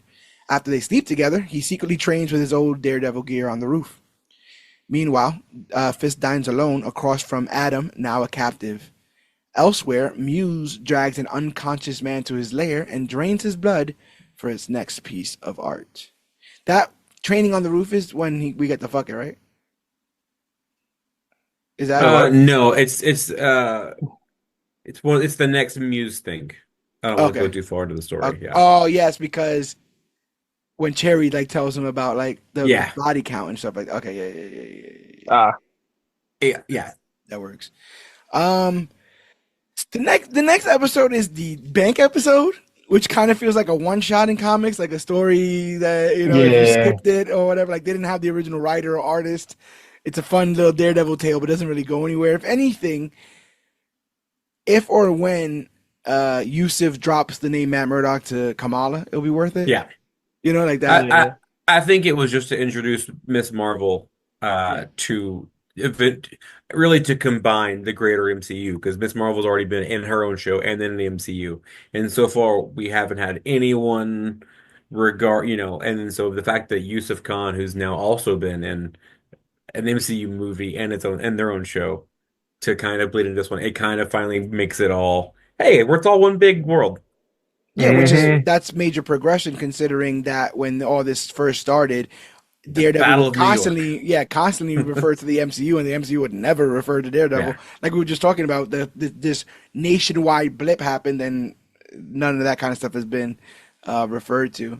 Well, I bet New York probably, from what I understand about New York, it's very populated. I bet That's everyone what was I like, oh hear. shit, half of everybody's gone? Cool. Yeah, right. The real estate market, bro, must have been crazy. So, on St. Patrick's Day, Matt Murdock visits New York Mutual Bank to request a loan for Murdock and McDuffie's expansion. Assistant manager Yusuf Khan regretfully denies the loan, citing the firm's low profits due to his pro bono work. As Matt leaves, Devlin and his crew storm the bank in an attempt to steal enough money to cover a $1.8 million restitution to Wilson Fisk. Civilians are taken hostage, including Khan, who's forced to open the vault. Murdock informs Kristen Duffy about the loan rejection, but rushes back upon hearing the robbery. He allows himself to be taken hostage, feigning helplessness. Devlin pressures Khan to open the vault, but Matt realizes Khan is bluffing out of fear. Outside, Angie Kim leads negotiations. When Devlin threatens executions, Kim buys time by making him laugh with a crude joke. Inside, Matt fakes a bathroom trip, takes down one robber, and saves Khan just as his deception is discovered. Using his heightened senses, Matt opens the vault and retrieves a safety deposit box containing a diamond that Devlin was after. As the crowd delays the armored transport Devlin demands, Kim continues to stall. Murdock returns with the diamond and tries to convince Devlin to release the hostages. At the climax, he tosses the diamond just as SWAT storms the bank. Devlin escapes disguised as a cop, passing the diamond to his partner Celine, only to find it's a decoy, Murdock, wearing a robber's mask, who catches Devlin and beats him down and breaks his freaking leg. God, Oh my stomps that God. dude's knee out. Oh, Dude, he's never walking again, like normal ever again. oh. No, he's gonna need one of those Stark legs, like Rhodey guy. Like Rhodey? Yeah, need some of that Stark tech. Later, Khan tells Murdock the diamond was never recovered, and the loan is still denied. But he invites Murdock to dinner with his family to discuss other ways to help the firm. As Murdock leaves, Khan finds the real diamond hidden in the candy bowl. So I thought that was like a cute little harmless story, but I didn't feel like it was. And that ending is very comics. That ending is very like one-shot comics. Like the whole story's resolved at the end. Right, and then finding the jewel in the candy, right? Yeah. No, but that dude got his knee stomped into the side. Like, yes, he did. Does this give us any indication on the timeline though? Because aren't the cons in like Louisiana? no, Right. They came back to Jersey, I thought. Oh, wait, no, you're right. You're They right, in the moved there Marvels, yeah. after the end of the Marvels. Yeah, their whole crib got Yeah, but like, if you all could those be in teleported Jersey stuff. or you could be in wait. Louisiana, which one are you gonna pick? Hold on, because why is Khan in Hell's Kitchen? Because they moved to Louisiana while Kamala was in San Francisco looking for Cassie after getting Kate Bishop in New York. So I guess the timeline would be like she just got to New York, like they're in New York looking for Kate Bishop. So that would explain why they're there. Is this pre the Marvels? It has to be after. It definitely is after. Looking at the MCU timeline, like it comes after the Marvels. Interesting. Yeah, because last I checked, their whole house got like demolished when they kept doing that portal thing, and all those aliens came and like blew holes in their house. And one of the most fun fight scenes. Yeah, and they were like, "Oh yeah, by the way, since we left Monica in space, I guess you could chill at her house in Louisiana or whatever." They're like, "We left her in another dimension. She has a free crib, so if you want to hang out here, it's totally cool." Well, who knows, man? With the economy, maybe Yusuf is doing the commute from Louisiana to New York. Jesus, man, make his New York money, bring it to Louisiana. God, he looked like a king. Yeah, right. So Matt Murdock reflects on his life since abandoning Daredevil and losing Foggy. Heather checks in on him after the bank robbery, discussing her new book on vigilantes and whether masks reveal or erase identities. She asks for help contacting Punisher for an interview, but Murdock refuses, saying it's too dangerous. You don't want to do that, girl. You don't want to do that. And I always love this, like, hey, if you think you can, it's like, yeah, I got his number. You know, like I can go hang out. He's in the basement. I know exactly where he's at and exactly what he's doing, but I ain't gonna tell your ass. But I like that he's still he has a household name. Like Fisk is bringing him up in you know his anti-vigilante speeches. They even kind of alluding to Spider-Man, which they gotta figure that out sometime soon. I think that's all tied up in rights or whatever. He'll never be here. It's a bummer. Like, Fisk can't go to the movies apparently. And I mean, the closest thing, if you guys saw Friendly Neighborhood Spider-Man, they actually had Daredevil in that. And that was pretty cool. They played, it was Charlie Cox too, wasn't it? It was Charlie Cox, and they played the Daredevil theme. Which is also a perfect time to bring up what you guys think of the opening of this show. It combines a bit of the OG theme, it has a little bit more of a churchy sort of vibe. These concrete images being cracked and falling and breaking.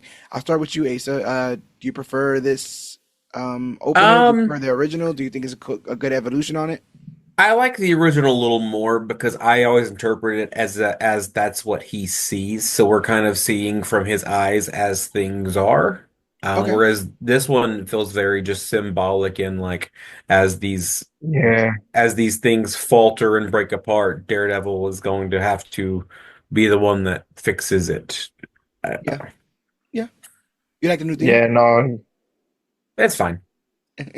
One of my favorite parts, speaking of the themes, is in all of the first the 9 episodes, in the first 8 episodes, you can skip the theme, but in episode 9, you cannot skip the theme. Interesting. Yeah, this fun hmm fact. That's interesting. What are you thinking about it, Arob? Yeah, no, I dig the new theme. Like it's a nice progression from the last theme because like it started slow, there was less music, less operatic elements to it, but now it's like there's more to it. There's more elements of like song or just music theory in it. Like there's more of the choir, there's more strings, there's more horns now. Yeah. Like and the symbolism of all like his world is crashing down around him and the cement, the church, the relationships and everything that he has to build himself back up as Daredevil to re-solidify or reestablish these things and basically save the city and himself. Yeah. Yeah, no, I'm excited for the next season's theme actually because like it's gonna evolve from there. It very much has this motif of destroying the show that we knew, right? In many ways, Mhm. and building back the elements that we recognize, but it's going to be a slightly different adventure, a slightly different show. So I think incorporating all that into it, and again, like it's similar to the OG theme, but it definitely has its own little motif, and that almost feels more churchy, more Mhm. as Matt kind of deals with all his morals in this show. At City Hall, Wilson Fisk is irritated because Luca just shows up. He resists paying his 1.8 million restitution, prompting Fisk to raise it to 2.8 million. Luca accuses Fisk of overstepping, but Fisk stands firm. Elsewhere, Johnny Santini tells Fisk the murals he's removing were painted in human blood, making them impossible to clean. Which got me excited because we covered the Muse storyline right here as part of the Major Issues podcast. And one of the elements in that was a mural that they find that has over 100 people's blood on it. So I wondered how much they were going to shy away from it in here. But when we saw Muse taking that person into the tunnel, I was like, yeah, this is all lining right up. Mhm. Angela Del Toro visits Murdock, revealing that Hector Ayala was investigating disappearances before his death. She asks for his help, but Murdock hesitates, suggesting that police handle it, causing Del Toro to accuse him of apathy and storming out. She has a little bit of an attitude towards her, man. That's a street kid. Like, she was giving him Hmm. shit from the second, even the last time. She's like, don't nobody care about Hector from the Heights. Like, that's what, like, I know you ain't gonna help me. Yeah, people never help. And I'm like, it's a little rough there. Blind people. Yeah, yeah, See, you that bugged people. me What do you because mean, like you people? she's like talking shit angry at me. Like he's literally blind. He's a blind lawyer. Like Yeah, what? Like it's not. You're not talking to Frank Castle. You're right. talking to a blind lawyer that you only know as a lawyer. Like what do you 100%. think? What do you think he could do? Like I guess Well, he could probably call the right people. I But think like I think it becomes a thing, right, where she doesn't know what he can do, but he offered to help, and because he doesn't help on this one oh, thing that she brings up, then you're not gonna do anything. You know what I'm but saying? yeah, like people go missing down there. I can't see. Yeah. Well, Like, then I guess there's not. This conversation is over now. We have nothing yeah. to talk about. But but Frank, I'm sorry. Matt is feeling increasingly useless as Matt. As the lawyer Mhm. Matt Murdock, he is becoming increasingly useless because his reach and the law's reach can only go so far with everything that's going on. Fisk meets with Angie Kim and Phil Gallo about Muse's ongoing killing spree and his disturbing murals. Gallo wants to warn the public, but Fisk argues it'll just drive Muse underground. Instead, he lets Muse stay active, leading to two more innocent deaths. At home, Fisk tells Vanessa that political maneuvering feels unfamiliar, and she advises him to appeal to the elite's ego. At a fundraiser, Fisk is dismissed by wealthy guests who assert their control, with the swordsman warning him not to underestimate their power. Really cool seeing Tony Dalton come back. I really like Yeah. that actor. One time when we started this, during the Hawkeye thing, it got leaked that they had some like comic book accurate suit for him, Tony Hmm. Dalton, and we tweeted that, and he retweeted us, and that was like one of the biggest things that had happened to Comic Book Click. So like I screenshotted that and I made it a shirt because he ended up deleting it. I think Yeah. because it was a leak, because it was something he wasn't supposed to confirm. So we might have gotten him into some trouble. So I'm glad he's still around. Uh, And you can still buy the that time Tony Dalton retweeted us T-shirt on our T Public store. I think it's quite a fun piece of merch. But this also happens in the Chip Zdarsky run, which is this idea that like Wilson Fisk is a big wig in the mob world, but when you get to the actual world of rich people pulling strings, he's seen as kind of a grunt. He's seen as less than, because he doesn't have like the suave nature of moving all the machinations that the real elites do. What do you guys think of this like little dinner party of everyone kind of just dismissing him? I'll start with you, Asa. I thought it was interesting to see like his ego finally take a hit. Whereas anytime he walked into a room, he's the most powerful man. And for people to just be like, don't forget who you're talking to. Like to him, that was a really funny spin on the typical narrative of Wilson Fisk. Yeah. Right. No, same. I worried for a lot of these people because I'm like, don't badmouth him because every last one of y'all got to where y'all got because y'all had to walk over someone else. There are Yeah. skeletons in y'all path and in y'all footsteps, and he has the ability to find those skeletons for some strange reason. Like, ooh, I feel bad for those people because I'm like, he's gonna come after y'all, and eventually he does single some people out. Yes, he Like does. you know how like you'll see like the players in the NFL and they'll be like, "What draft pick were you using?" "I was pick 14." "Who went above you?" And like so and so, so and so, so. That's what Wilson Fisk is like. He badmouthed me, he badmouthed me, she Hmm. badmouthed me, and like, now I'm making a list. I got 14 people I'm going after. Heads are gonna roll. Hmm.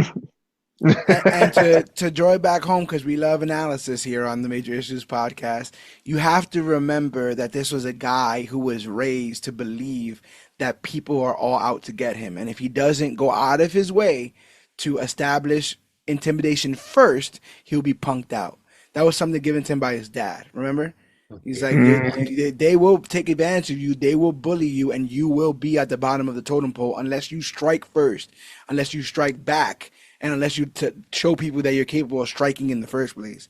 And I can't help but see little Wilson Fisk in this moment, walking around begging for approval, and later on he'll be outright demanding it, going back to kind of his roots as a mob boss. Murdoch starts to look into Muse and hears from Cherry about his growing body count. Cherry urges him to stay out of it. Meanwhile, Fisk capitalizes on the public fear by introducing an anti-vigilante task force. Despite Gallo's reservations, Fisk visits the NYPD's Fleet Division to personally rally officers like Cole North and Connor Powell, officially launching the unit with new gear. He went and got the worst of the worst. Literally. And Hmm. again, I think we all are pretty familiar with our policing problem here in this country. The idea that he would get the guys who have all crossed the line to be part of this vigilante task force and then basically tell them, and I got you guys because you crossed the line, Yeah, because you go above and because beyond. you're passionate. Yes, our city, and all Like, that I kind don't of call stuff. them gang members. I call them motivated individuals. Yeah, like these are jack-booted thugs. Hmm. Yeah, these Yeah. are stormtroopers. He's created, and you hear things about like certain fascist leaders having personal armies, right, to go ahead and take care of Hmm. anybody in opposition of them, and I like that. I like the slow burn of this because Gallo is watching from afar, and he's like Wilson's kind of dangerous, but he's kind of dumb to the politics of it all. And I Hmm. think Gallo thinks that the politics will trip him up eventually, and he'll be left, looking like a fool. But his way of using his manipulations in the crime world to do the same thing almost in the political world, I think, takes Gallo by surprise to the point that he's able to use the existence of vigilantes to allow people to want something like an anti-vigilante task force, you know, and then having all these bastards have a Frank's logo on their stuff is incredibly unsettling. It's up there Man. with the blood on the shield with a U.S. agent. Oh yeah, Or Ooh, when it they yeah. still or, bothers me. or when they first gave him the shield and they have that image of him as like the new Captain America. Like, no, you don't Yeah, get to wear that. You don't get to stand where he stood. And he so it's stood where he stood. and it's very similar, yeah, here. Um, Murdoch gets a call from Mrs. Ayala, who says that Del Toro never came home. Fearing the worst, Murdoch suits up as Daredevil, says, fuck it, suits up as Daredevil. I gotta put that part in. Yeah, fuck it. And again, another reassurance that this isn't just a Disney show, you know, that this Yeah, isn't just they got a real cartoon. liberal with the word fuck a lot. Yeah, Like they used it a lot more than I was even ready for. yeah, yeah. Um, and then it got gory. So win-win. Very, very gory. Um, Fearing the worst, Murdoch suits up as Daredevil and tracks Muse to the subway tunnels. He saves Del Toro just as Muse is preparing to kill her, managing to fight Muse off and resuscitate Del Toro, though Muse escapes in the chaos. Meanwhile, Fisk vents his rage by giving Adam an axe and then beating him down in a brutal outburst. Jesus. Again, right? This is again like he couldn't win in the world of politics, so he has to bully someone. Right? Like this is him taking it out on someone he can because he couldn't get his way. He's a child, is what I'm trying to say, basically. Yeah. He's a damn child. And the illusion of self-defense by giving He gave, Adam an he axe. gave him an axe and then he blocked it with one hand. Yeah, Like, he was coming at me. Crazy. I had a whoop Like, on him. Crazy work. Yeah. It's all for the best optics for him, you know, for him to feel better. yeah, he attacked me. Yeah. Maybe. So our boy Fisk vents to Cashman and Blake about Muse still being at large. Blake reveals Angela Del Toro was nearly Muse's latest victim, but she escaped and tipped off the cops to his lair. When Cashman mentions that she was saved by Daredevil, Fisk's demeanor shifts. He's rattled by the idea of Daredevil being back and quickly dismisses them. This was almost getting kind of romantic around this point. We was like, who? Oh, leave the room. And I'm like, what's going on, Wilson? My nipples are hard. Say that name again.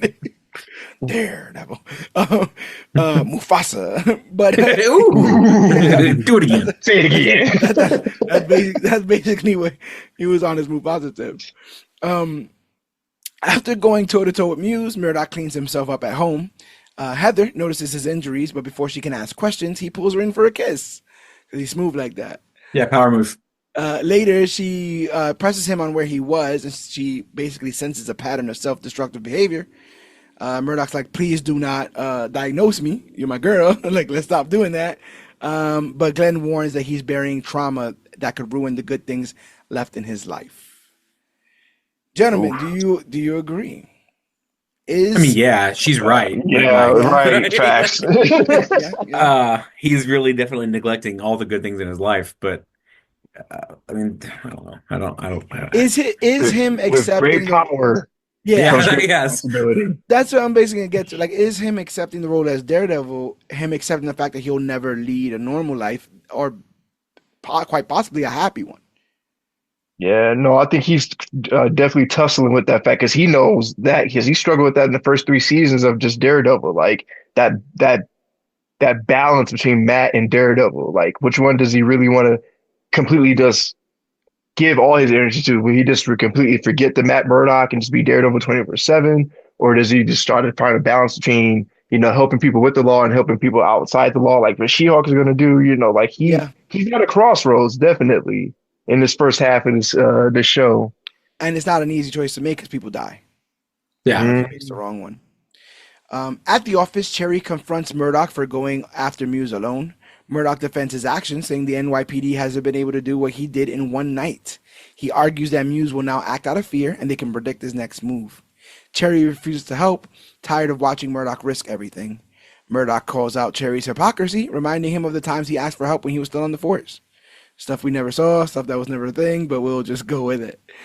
Fist, still disturbed by the Daredevil rumor, tells Cashman how Daredevil ruined a decade of careful Empire building because he blew up that building. Now, I'm wouldn't glad it be he, really funny if they recasted Mahoney as Cherry and just yeah, completely boned the whole thing up? gave him Like, the whole the whole backstory and sorry. everything. No, it's Sorry. hilarious. And then yeah, like I like that they brought up Midland Circle because no one ever does. So he was like, yeah, like I planned for that for 10 years. He blew it up. uh, Cashman warns that using his office for personal vengeance is abuse of power. We should talk to the president. Fist spins it as protecting the city from unchecked vigilantes. Sorry, I muttered something there. Murdock visits Del Toro in the hospital with Mrs. Ayala. Toro is shaken, but Murdock asks for anything Muse might have said or done. She remembers his wall of sketches, faces, including hers. Meanwhile, Angie Kim and her team search Muse's lair and uncover tools and haunting artwork. Elsewhere, Fisk meets with Luca, who's fed up with Fisk's politics hurting business. Vanessa doesn't argue, but makes it clear that she's the one who sent Cashman to shake him down. Luca suggests they team up. Business was better when Vanessa ran things. I thought they were literally going to try to kill Fisk. I thought I Right. was going to get her ass killed Oh, because I was this already kind of on holds the. Yeah. credence to your theory of her dying. Is like, Yeah, I'm like they're pointing at this lady, and maybe it won't be till next season. But I'm like, she's doing machinations behind his back. Someone else is like, yo, we could just do work, get rid of him together. I thought that's what all this was leading to, but I guess it's all a red herring.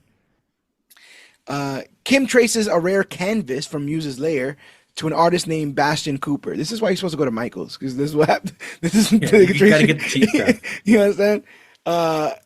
Cooper's record includes mental health issues and a suspicious connection to a murder. Fisk praises the lead, but orders Kim to back off and let his anti-vigilante task force take over. Heather Glenn meets with Cooper at her office, unaware that he's Muse. He opens up about family pressure, taekwondo, and his love for art. I love how you just brought up the taekwondo thing, so that when he fights, I was good at it, but I hated it. yeah, so he fights Daredevil later. Like, okay, that makes sense. He's not just a some Right. painting Oh, well, hipster. they kind of make it have a reason though. Like this is why he can hold his own against Daredevil A hundred because he's percent. like a renowned fighter, But they but bring it up hate. 20 minutes before the fight. That's my Yeah, whole that's thing. fair. It's like, he's like, oh, by the way, I know taekwondo. Uh, then he bleeds and then draws Muse's face with it, and basically, confirms that he's Muse. He knocks her out.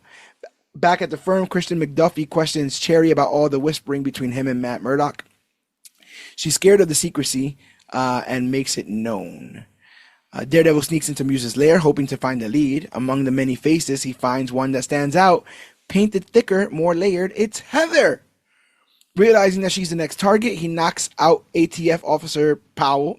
He's always fighting Officer That Powell. dude, just that poor guy. He's just constantly getting his ass whipped. He's always Like, good at it. Powell later confirms that to Fisk that Glenn was on Muse's list. Fisk orders the task force to move in, so both of them are moving in on Muse at the moment. Glenn wakes up, tied up.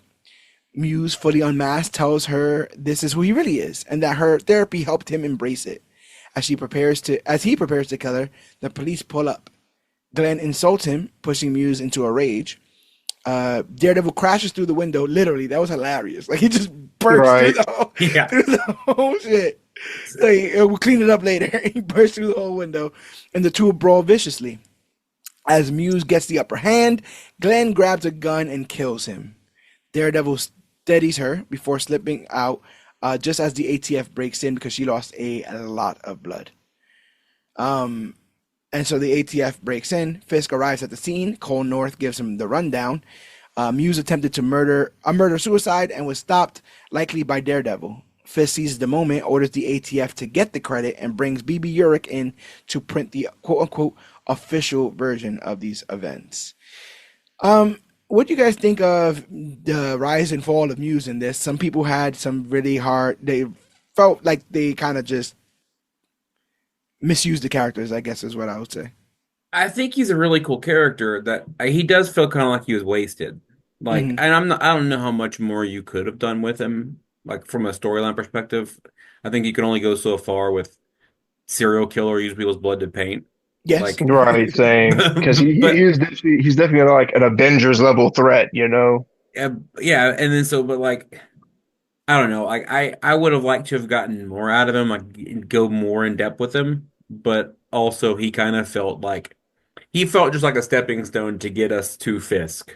If that like Right. he's like whereas like where Fisk talks about vigilantes, like where the public sees vigilantes and go, people like Muse, but Fisk is going, people like Daredevil. And Yeah. like so like there's definitely a level. So I would like to get more out of him, but you know. He didn't really do much in the comics. I know the part that we left off was pretty cut and dry. Like the second that Daredevil gets on his case, he basically gets him and arrests him or whatever. But I know he comes back later on during the Mayor Fisk arc. But he never rang as a big bad, more as like a almost like a Scorpion to Spider-Man. Like Yeah. he'll cause him Yeah. trouble, but he's not meant to be bigger than this. So I was a little bit interested in people's frustration with that, especially when I knew that they had Fisk and Bullseye there. Like Yeah, that's they true. still got those two. They still got those two. But I think most people didn't know Bullseye was coming back out of jail. So to end Muse 2 episodes before the season is like, what are we doing here? You know what I'm saying? Well, who's left besides Fisk? What do you think, A Rob? I thought no, yeah, but Asa said it perfectly. Like he was just a stepping stone, good subplot over the main plot of the Mayor Fist Daredevil versus Mayor Fist thing. Like I didn't see them going anywhere further with this character than just what he was doing. I don't see him coming back for the second season. I don't see him coming back to or just painting the whole town red, or Yeah. some big scheme or something. That'd be He was cool. perfect for. It would be cool. It would be fucking crazy, actually. I did But like that like, he died like on the canvas, like as if he was Yeah. part of the art yeah, exhibit. That was he pretty died the way he lived. cool for his art. For the Uh, art. At the hospital, Murdock checks on Glenn, who is physically okay, but she's shaken. She's haunted by taking a life, but Matt Murdock assures her she had no choice. She then remembers something, Daredevil calling her by her name. On TV, Fisk celebrates the anti-vigilante task force victory, rewriting history in front of the cameras. Later, Vanessa texts Luca an address. Fisk is dining alone. Luca shows up with a gun, ready to take his shot, but it's a trap. Cashman kills him, and Fisk casually asks if Vanessa wants anything to go.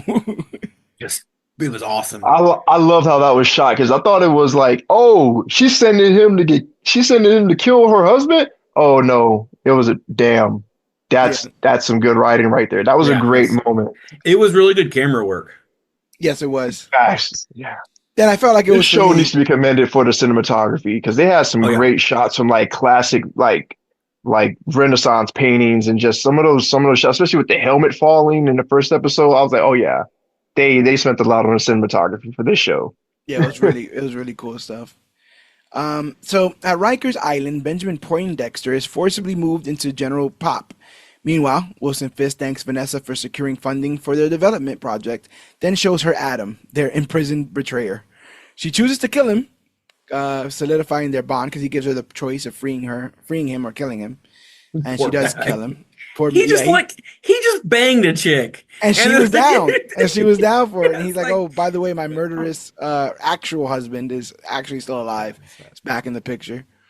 Heather, still reeling from Muse's attack, questions the violence around Daredevil, but Matt Murdock insists he's nothing like Muse. When Buck Cashman delivers her an invite to Fisk's black and white ball, Matt warns that Fisk is using her, but she challenges him to attend if he's so concerned. At work, Kristen McDuffie informs Matt that Poindexter's transfer was ordered by Fisk, and that Poindexter wants to speak with him. Meanwhile, Fisk promotes Daniel Blake to deputy mayor, despite concerns about ATF's excessive messes. Blake lied on his resume. Now he's deputy mayor. Yeah, he failed up heavily. Crazy. During a legal consult, Murdoch lashes out at a corrupt client, prompting McDuffie to question his state of mind. He confesses that after losing Hector Ayala and Leroy Bradford, their work feels pointless after Fisk's growing influence. Which is true. This is what I was talking about before. He feels useless as a lawyer to get things done. And I love that he's just so pissed off that he just reads this guy that's coming in acting like he didn't do anything. He's like, yeah, you did it. You did it. Shut up. Stop lying. Yeah. And McDuffie's like, you kind of, can you go home? Yeah. Like, you're kind Yeah, of please don't do that. I thought that was really funny because he did tank all that. Like, okay, I get your frustration with the system, but we still have to work in it. So what, Later at Josie's bar, Matt learns Foggy had been drinking a rare bottle the night he died, hinting he knew he'd won his case and was silenced.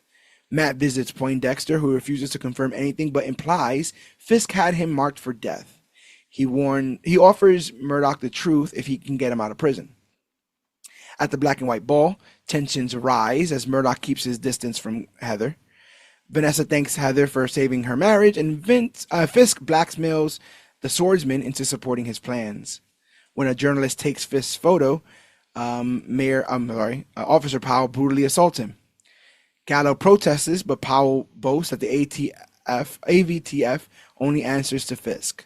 BB Urich confronts Gallo about the AVTF's corruption and reveals that she's been playing along to get closer to Fisk, knowing that he's a suspect in her uncle's murder.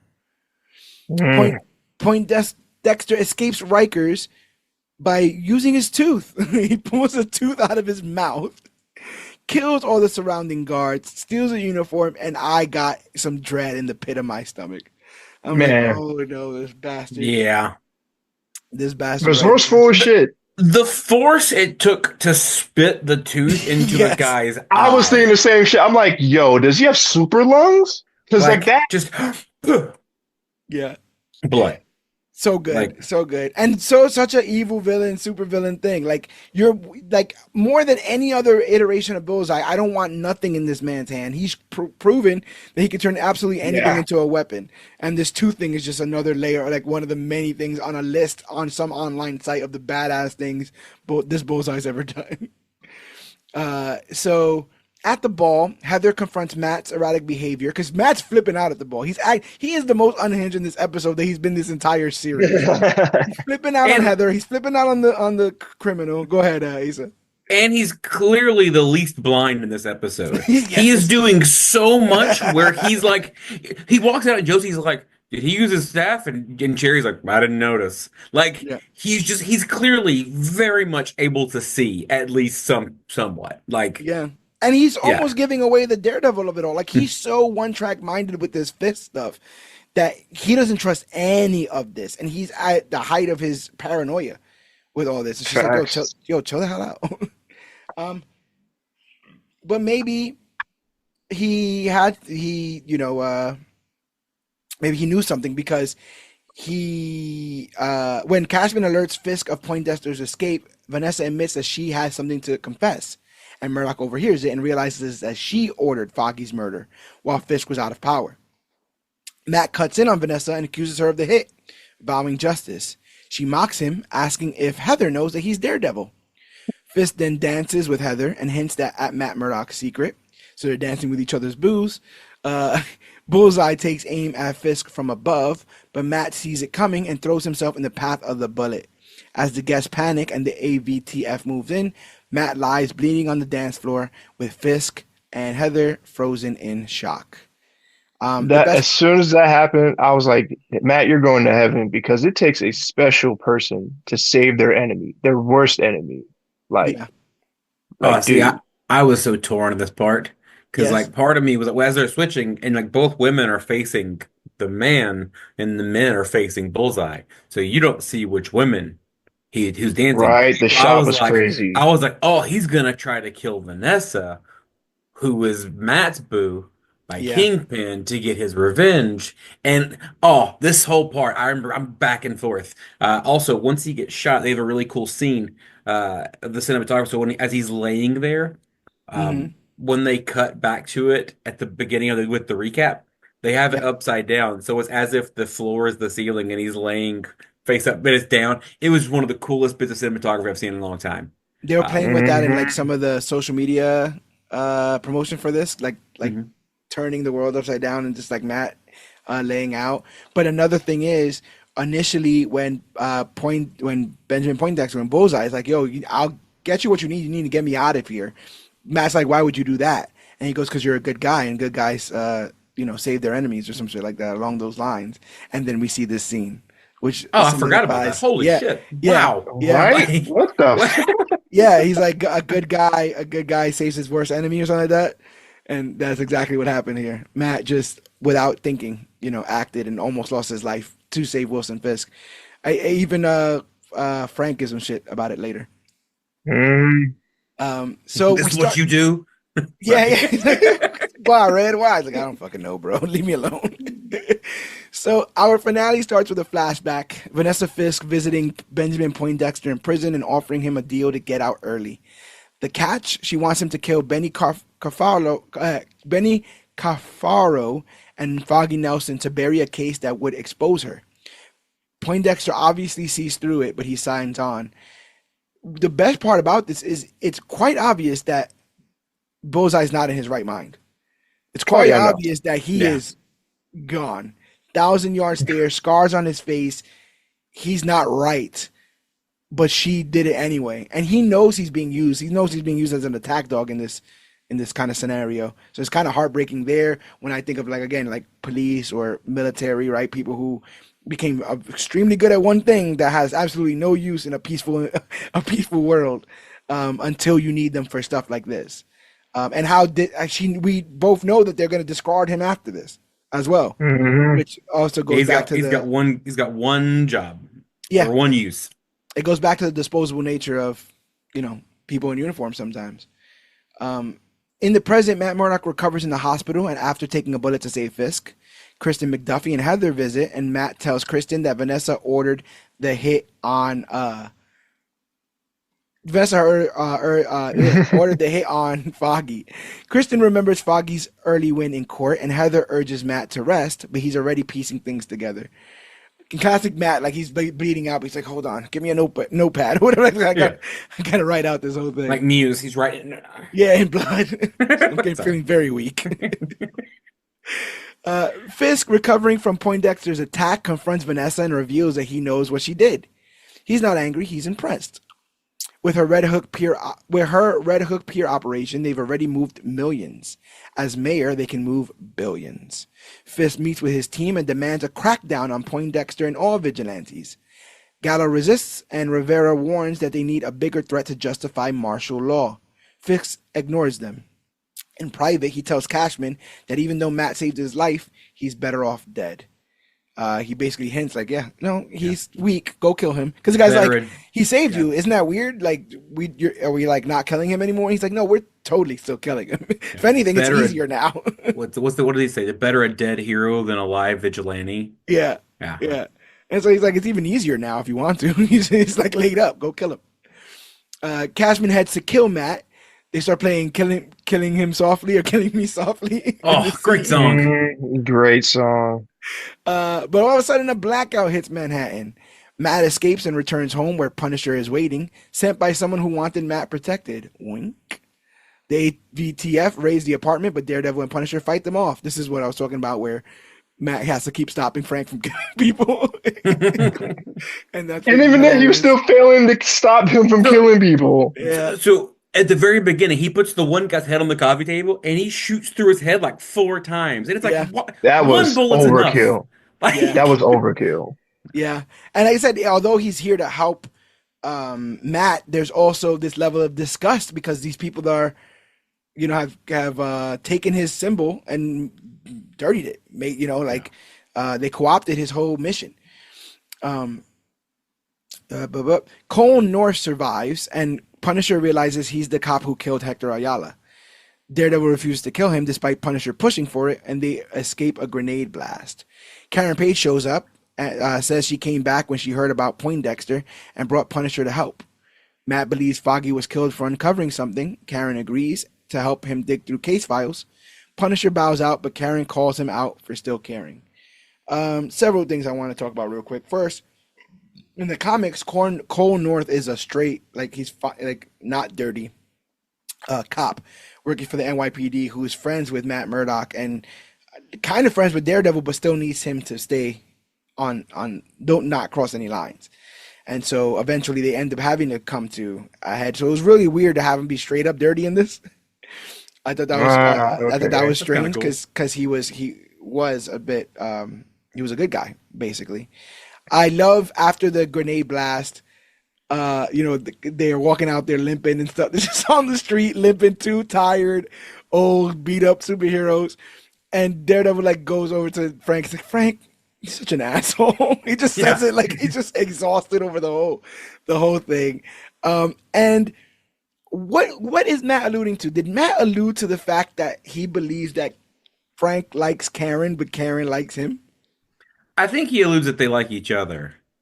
Does But Frank like? Frank, But Does I Karen think and Frank like each other? yeah, I think because they kind of in one of I think it was season three or no, he wasn't in three, he was in two. season Like, two, yeah. yeah, they definitely have a level of like I would say sexual tension.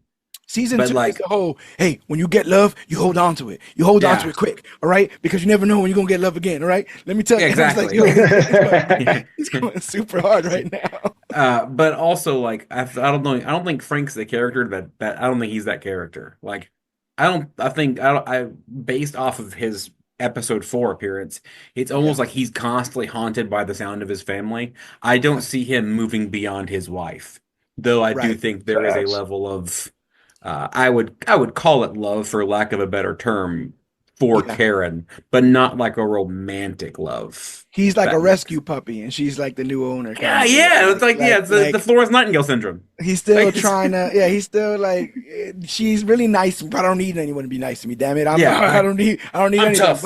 But she is still kind of nice. Um, the blackout throws the city into chaos. Looting erupts. The task force guns down anyone they want. They literally like Shit gun was down people crazy. and drop masks and like, oh no, that was vigilante. Totally just killed a vigilante, not an innocent person. Completely vigilante. Um, I also like that Frank's like, nah, like he's like, oh, you want to come, Frank? He's like, nah, I'm good. Yeah, I'll go do it. Like I killed enough guys today. Um, Blake and Cashman blackmail the city council to back Fist's Safer Streets initiative.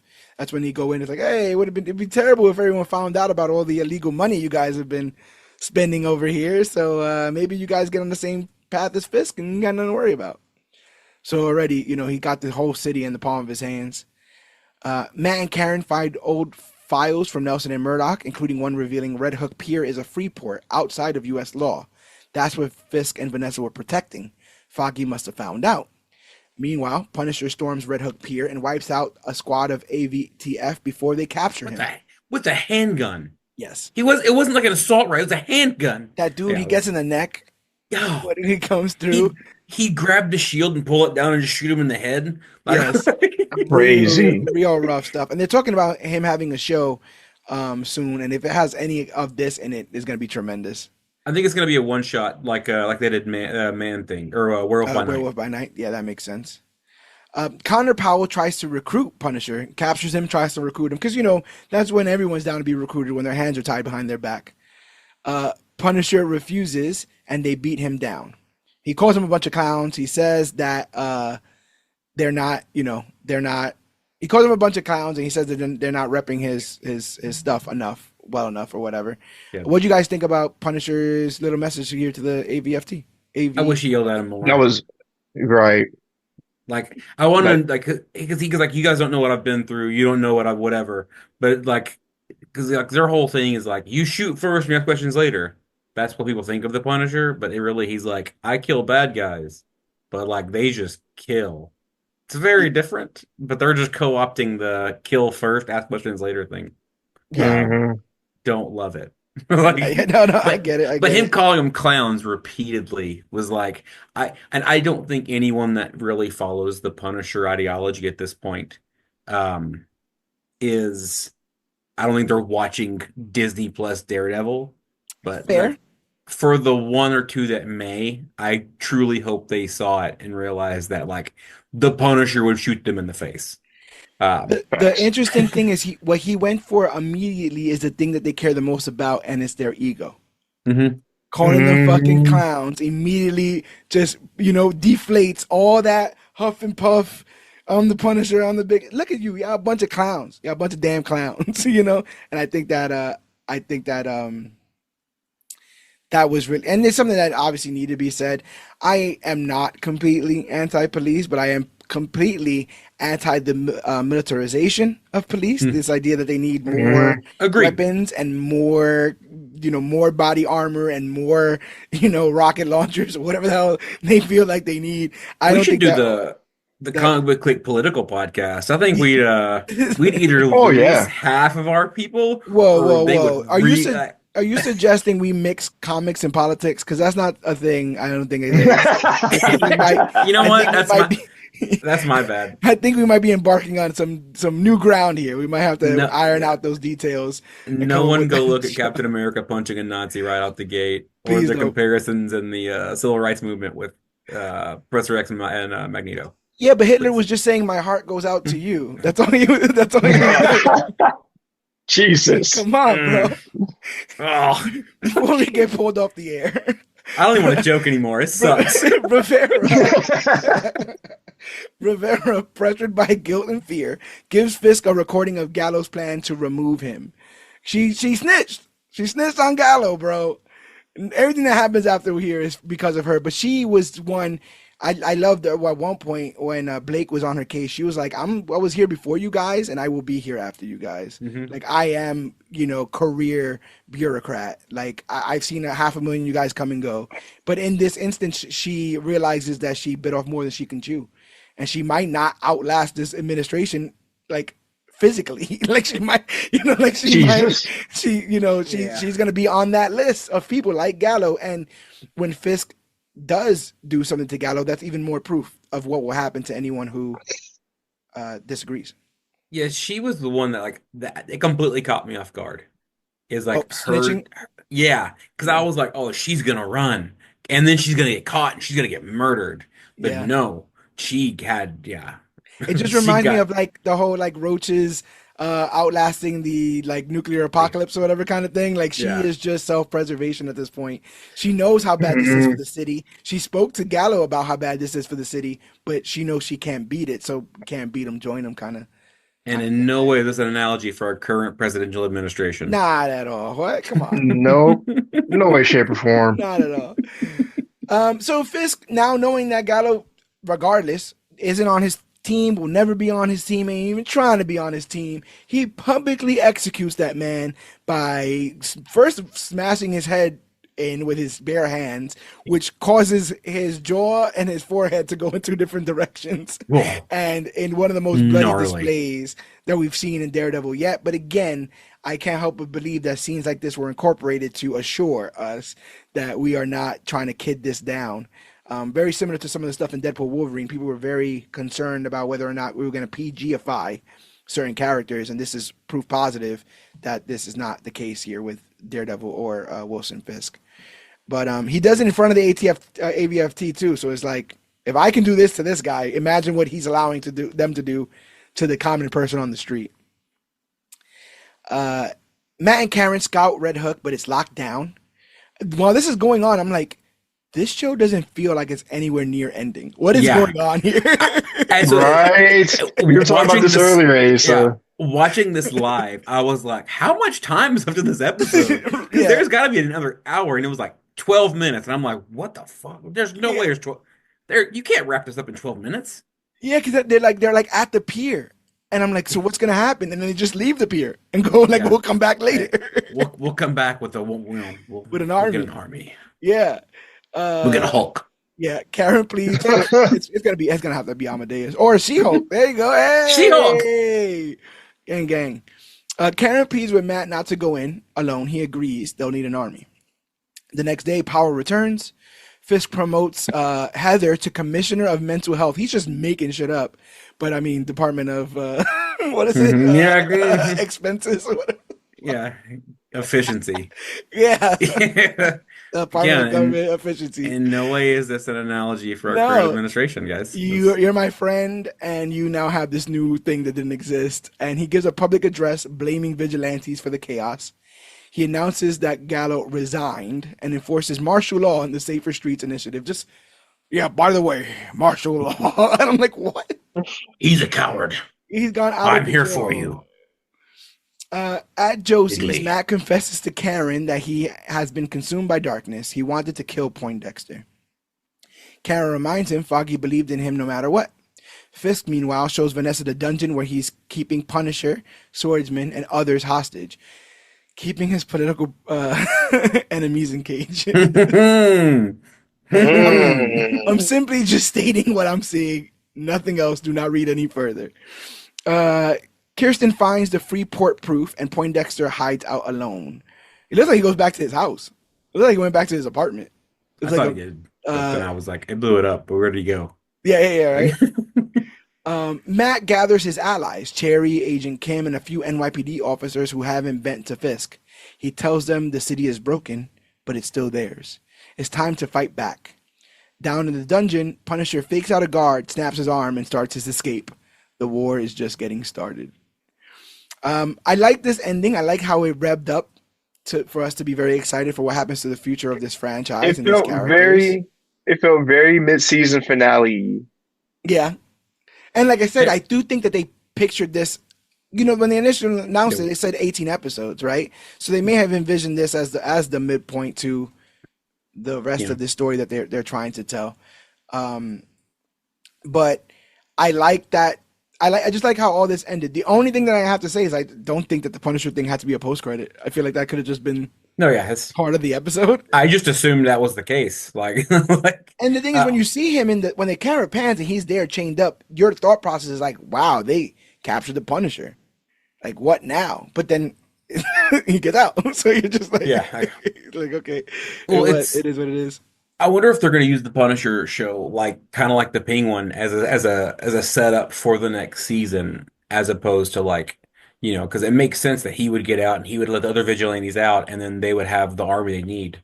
But also, I'm kind of hoping we get a version of the Hand, and kind of go into that Shadowlands run a little bit. That would be very cool.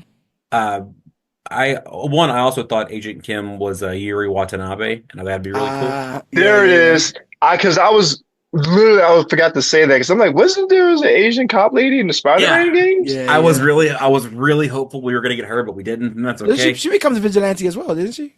The Wraith. I know she's in the game. Mm-hmm. I don't know about the comics. And also, hold on, Nikki Torres. I'm like, is he related to Joaquin? That's fair. Yeah. Hey, Joaquin, you got some. Joaquin's from Baltimore. So distant cousin. Yeah. Someone down the line. Distant pothead cousin.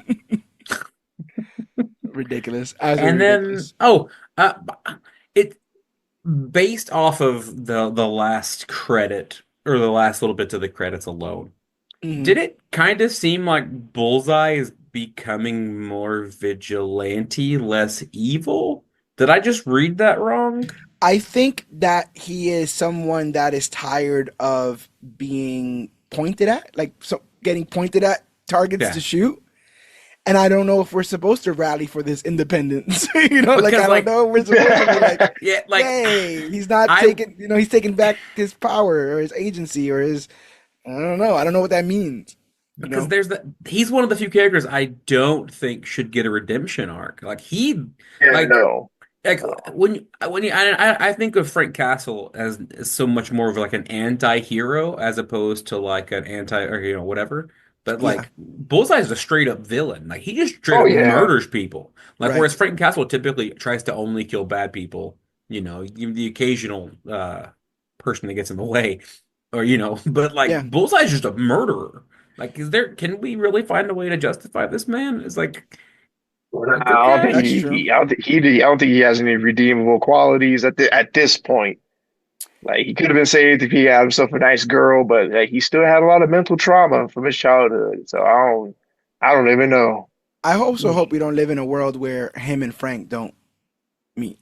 Frank's gonna put a bullet in his head. You remember the comic book Civil War where they're the villains? Yes. You're right. And he's like, cuckoo. They're bad guys. And took him out, and then Cap had to whip his ass, and he didn't fight back. He's like, why don't you fight back? He goes, because you're Captain America.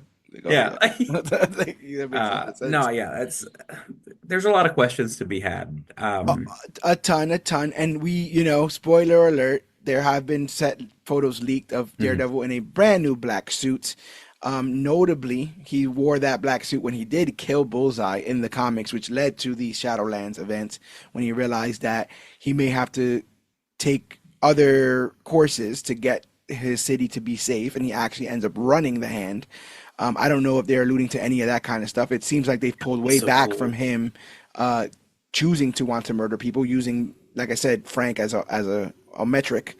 of who he doesn't want to be. But Karen is supposedly back. You got to believe that they'll be doing more Easter eggs and stuff. And it's like you said, best case scenario, you don't have to immediately continue the events of this city in Daredevil. You can continue the events of the city in Punisher or any other spinoff that they want to do and keep world building. Because right now, they're getting their ass kicked in the multi-million-dollar investments that is film. There's a lot of people with a lot of opinions about what they're doing there. And, the days of these things all being certified hits are kind of gone. So it makes sense that they would build another smaller, more maintainable universe full of characters that we still love for almost as long as some of the characters in the MCU have been around. And start populating this thing, man. Start getting the Hawkeyes, whether it's Kate Bishop or Clint. Start getting White Tiger in there. Start getting Spider. Oh, I don't know if they could put Spider-Man in, but you get what I'm saying. Like, but give us Luke Cage, Colleen, Misty. Give us the heroes for hire.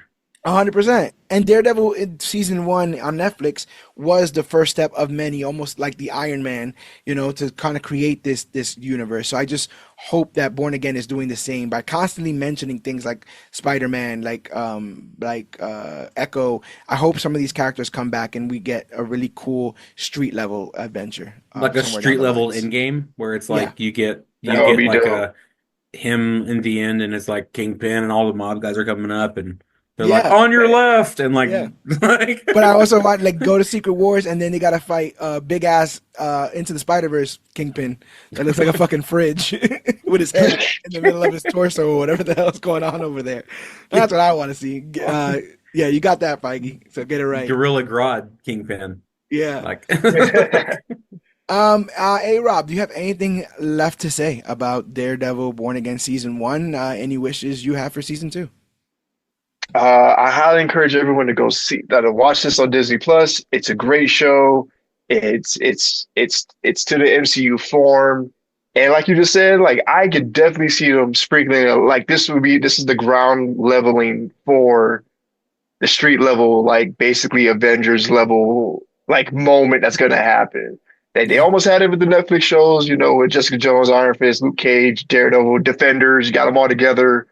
Now I think they're gonna do it again. Except this time they're going to add more characters, the White Tigers, Spider-Man, throw in Punisher in there, maybe bring back Luke Cage, maybe introduce some other street level heroes, but like definitely for season 2, it's going to be crazy just because like the costume alone alludes to so much the black and red, the Shadowland storyline. Oh, yeah, so good. Really highly anticipated stuff. What about you, Asa? Any last words on Daredevil season 1 and what are you looking forward for in season 2? Hot take. I saw an interview with Finn Jones about. Oh, hold on! Before I just lost everybody. Sorry. I saw everyone just signed up. Everyone just pressed stop. Finn Jones, click no, click done. Good. I saw where he said essentially like he posted his schedule for the filming and like the training of it, and like it was hell because there was. This is like 7 years ago, mind you. Right. But like, I saw that interview. He had almost no time. I know for choreography. So he's like essentially he's training and then he films and then he films at night and then he films this and then it's like he can sleep for a few hours or he can train and learn the choreography and he's like I don't know what like and it was such a whereas I will say Iron Fist season 2 is far superior and far better and he's a more believable Danny Rand there. Let's give him another chance.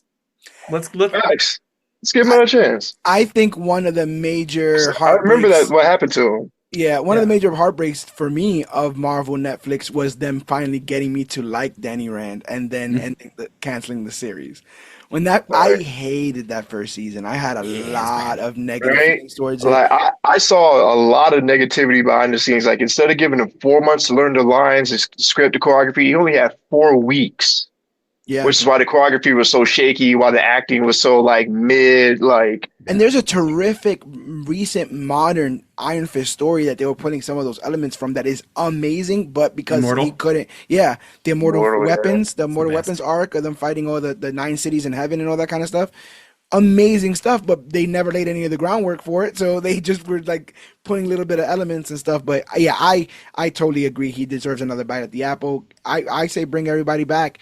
But it's going to be the case like Daredevil, similarly, where people are going to be expecting, if we get Jessica Jones, do we get Jerry Hogarth? Do we get, Trish Walker? Is she on the raft? Are you going to Yeah. recast? So it's like we, as Marvel fans, we're gonna want an inch, but we're also gonna want a mile too. No, for sure. I'm gonna want Jessica, but I want all those people Yeah. there as well. And So yeah. my only thing No. was that dude that stole the cereal should have been Turk, man. That should have been Turk. Yeah. Where was Turk? That's the how you actor. know it's a real show. Turk is in all of the street level shows, every last one. I Every believe that season. actor died, yo. Is he Like, dead? I think No. so. Oh, I think chill. Is he though?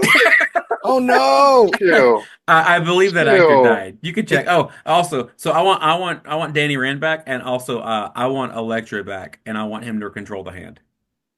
Yeah, Ooh. that'll work. And Rob then at the end, I want him to Rob give- Morgan's alive, but someone did die. I remember it was somebody on that cast. One of the older gentlemen I did pass away, but Rob Morgan is still alive. But yeah, Turk Barrett. Eventually, he's got to be the Nick Fury of this and bring everybody together again. Only he can. Only Who am I Turk Barrett thinking of can. that died? This is embarrassing. Isn't what's his name? The dude Dapper Dan or whatever. The dude that's in the barbershop. I feel like one of those dudes died. The dude that had the beard hair, real skinny dude. I think he actually got. Oh, him. I think he actually got custody of the barbershop. At the end. Yeah. Oh yeah, that's what I'm thinking of. I think that gentleman passed away. But unless we pass away, we'll be here next week to cover the next latest and greatest thing to cover comic media. What I will say is I dug this season, but it did feel like almost like the Batman Begins, where it had to get a lot of the world building and exposition out of the way. With their hands uncuffed for the next season, I expect it to be very, very good because they got all this messy stuff done and dealt with. And they set a lot of the characters on very particular paths that are going to be very interesting. But again, it's more interesting because we're bringing 10 years of history with us. So not just a show, again, that's come out of nowhere. So just adding that level of gravitas is super cool. It's also why I'm super looking forward to Thunderbolts, because unlike some of these other movies that have come out recently, we have history with all these characters. So when they start to interact, we're going to remember moments and remember storylines and remember film. And that's the best thing that we do here as part of Comic Book Clique and the Major Issues podcast. Talk about the latest and greatest things to come to comic books and comic book media, which we do each and every week. Every episode of the Major Issues podcast is available at ComicBookClique.com, which is your one stop for everything Comic Book Clique. Articles written by us. It's where you can get our merchandise over at our TeePublic store. We have over 370 episodes of the Major Issues podcast. That's almost like a lot. And so there's a lot of hours of content out there. Me talking with my homies about the best and the worst that comes to comic books. This was definitely a great episode, tearing apart Daredevil season 1, a great show, but hopefully, fingers crossed, we have more good things to talk about in the future with things like Fantastic Four, Thunderbolts, Superman on the horizon. It's going to be very, very crazy coming soon. We're available all over social media, so bring the conversations over there. Facebook.com/ComicBookClique, Instagram at ComicBookClique. And you can use that hashtag ComicBookClique to talk about the newest, hottest, latest, and greatest things to come to comic books and comic book media. We're at Major Issue CBC on Twitter. We're also at Major Issue CBC on Twitch. We do things like Weekly Hauls, which is a video series where Alex Garcia, aka the Comic OG, shows you what comics he picked up for the week. We have Major Previews, which drops once a month, which is a video series that recommends the newest and hottest comics that are going to come out the following month. So check out that one. The episode for May should be dropping soon. But yeah, if you want to help us out, rate and review us on iTunes. It's the quickest way for us to grow as podcasters and find out what you like and what you don't. If you have money, consider buying something at our TeePublic store where we get a kickback of every single thing you purchase, and it was all originally designed by me. And last but not least, if you want to become a Patreon, go to patreon.com/CBC Clubhouse, and for as little as 10 cents a day, $3 a month, you can help us afford the hardware and the software that we need to keep providing you guys content free of charge. Comic Book Clique just hit 9 years as of this recording, and we are looking to some very, very promising future for this brand as we try to extend the amount of content that we give to you guys. We got some really cool ideas cooking up, so you guys need to make sure that you're getting on the bandwagon before the bandwagon gets full.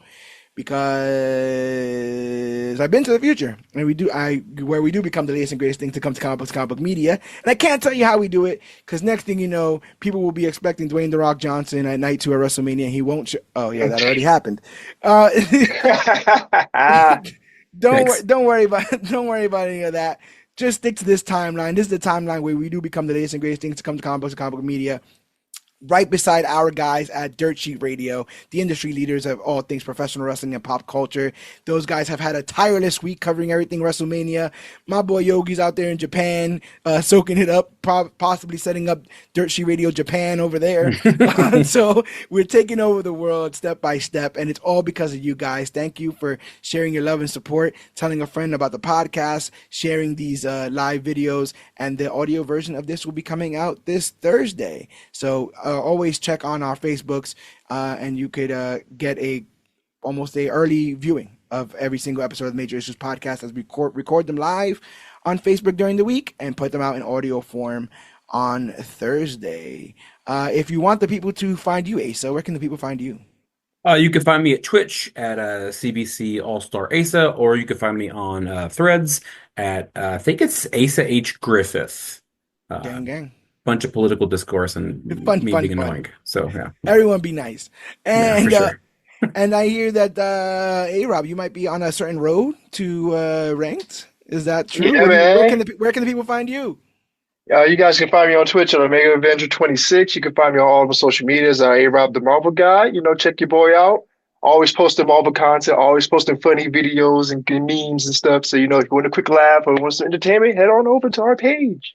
Gang. Yeah, go check out those guys. An absolute blast of an episode, but I mean, it had to be with you guys on it. So thank you guys for giving me your time. But there's nothing else left to say, but my name is George Serrano, aka The Don. All-Star Asa. And A-Rob the Marvel God. And this has been our Daredevil Born Again Season 1 recap and review. And remember, whether you're a vigilante, a man of the people, just trying to hit a bullseye, doing it for the art, you have to remember, we built this city. Also remember that we are the Clique. And always remember that you, yes, you are worthy. Thanks, you guys. Bye. We are off screen.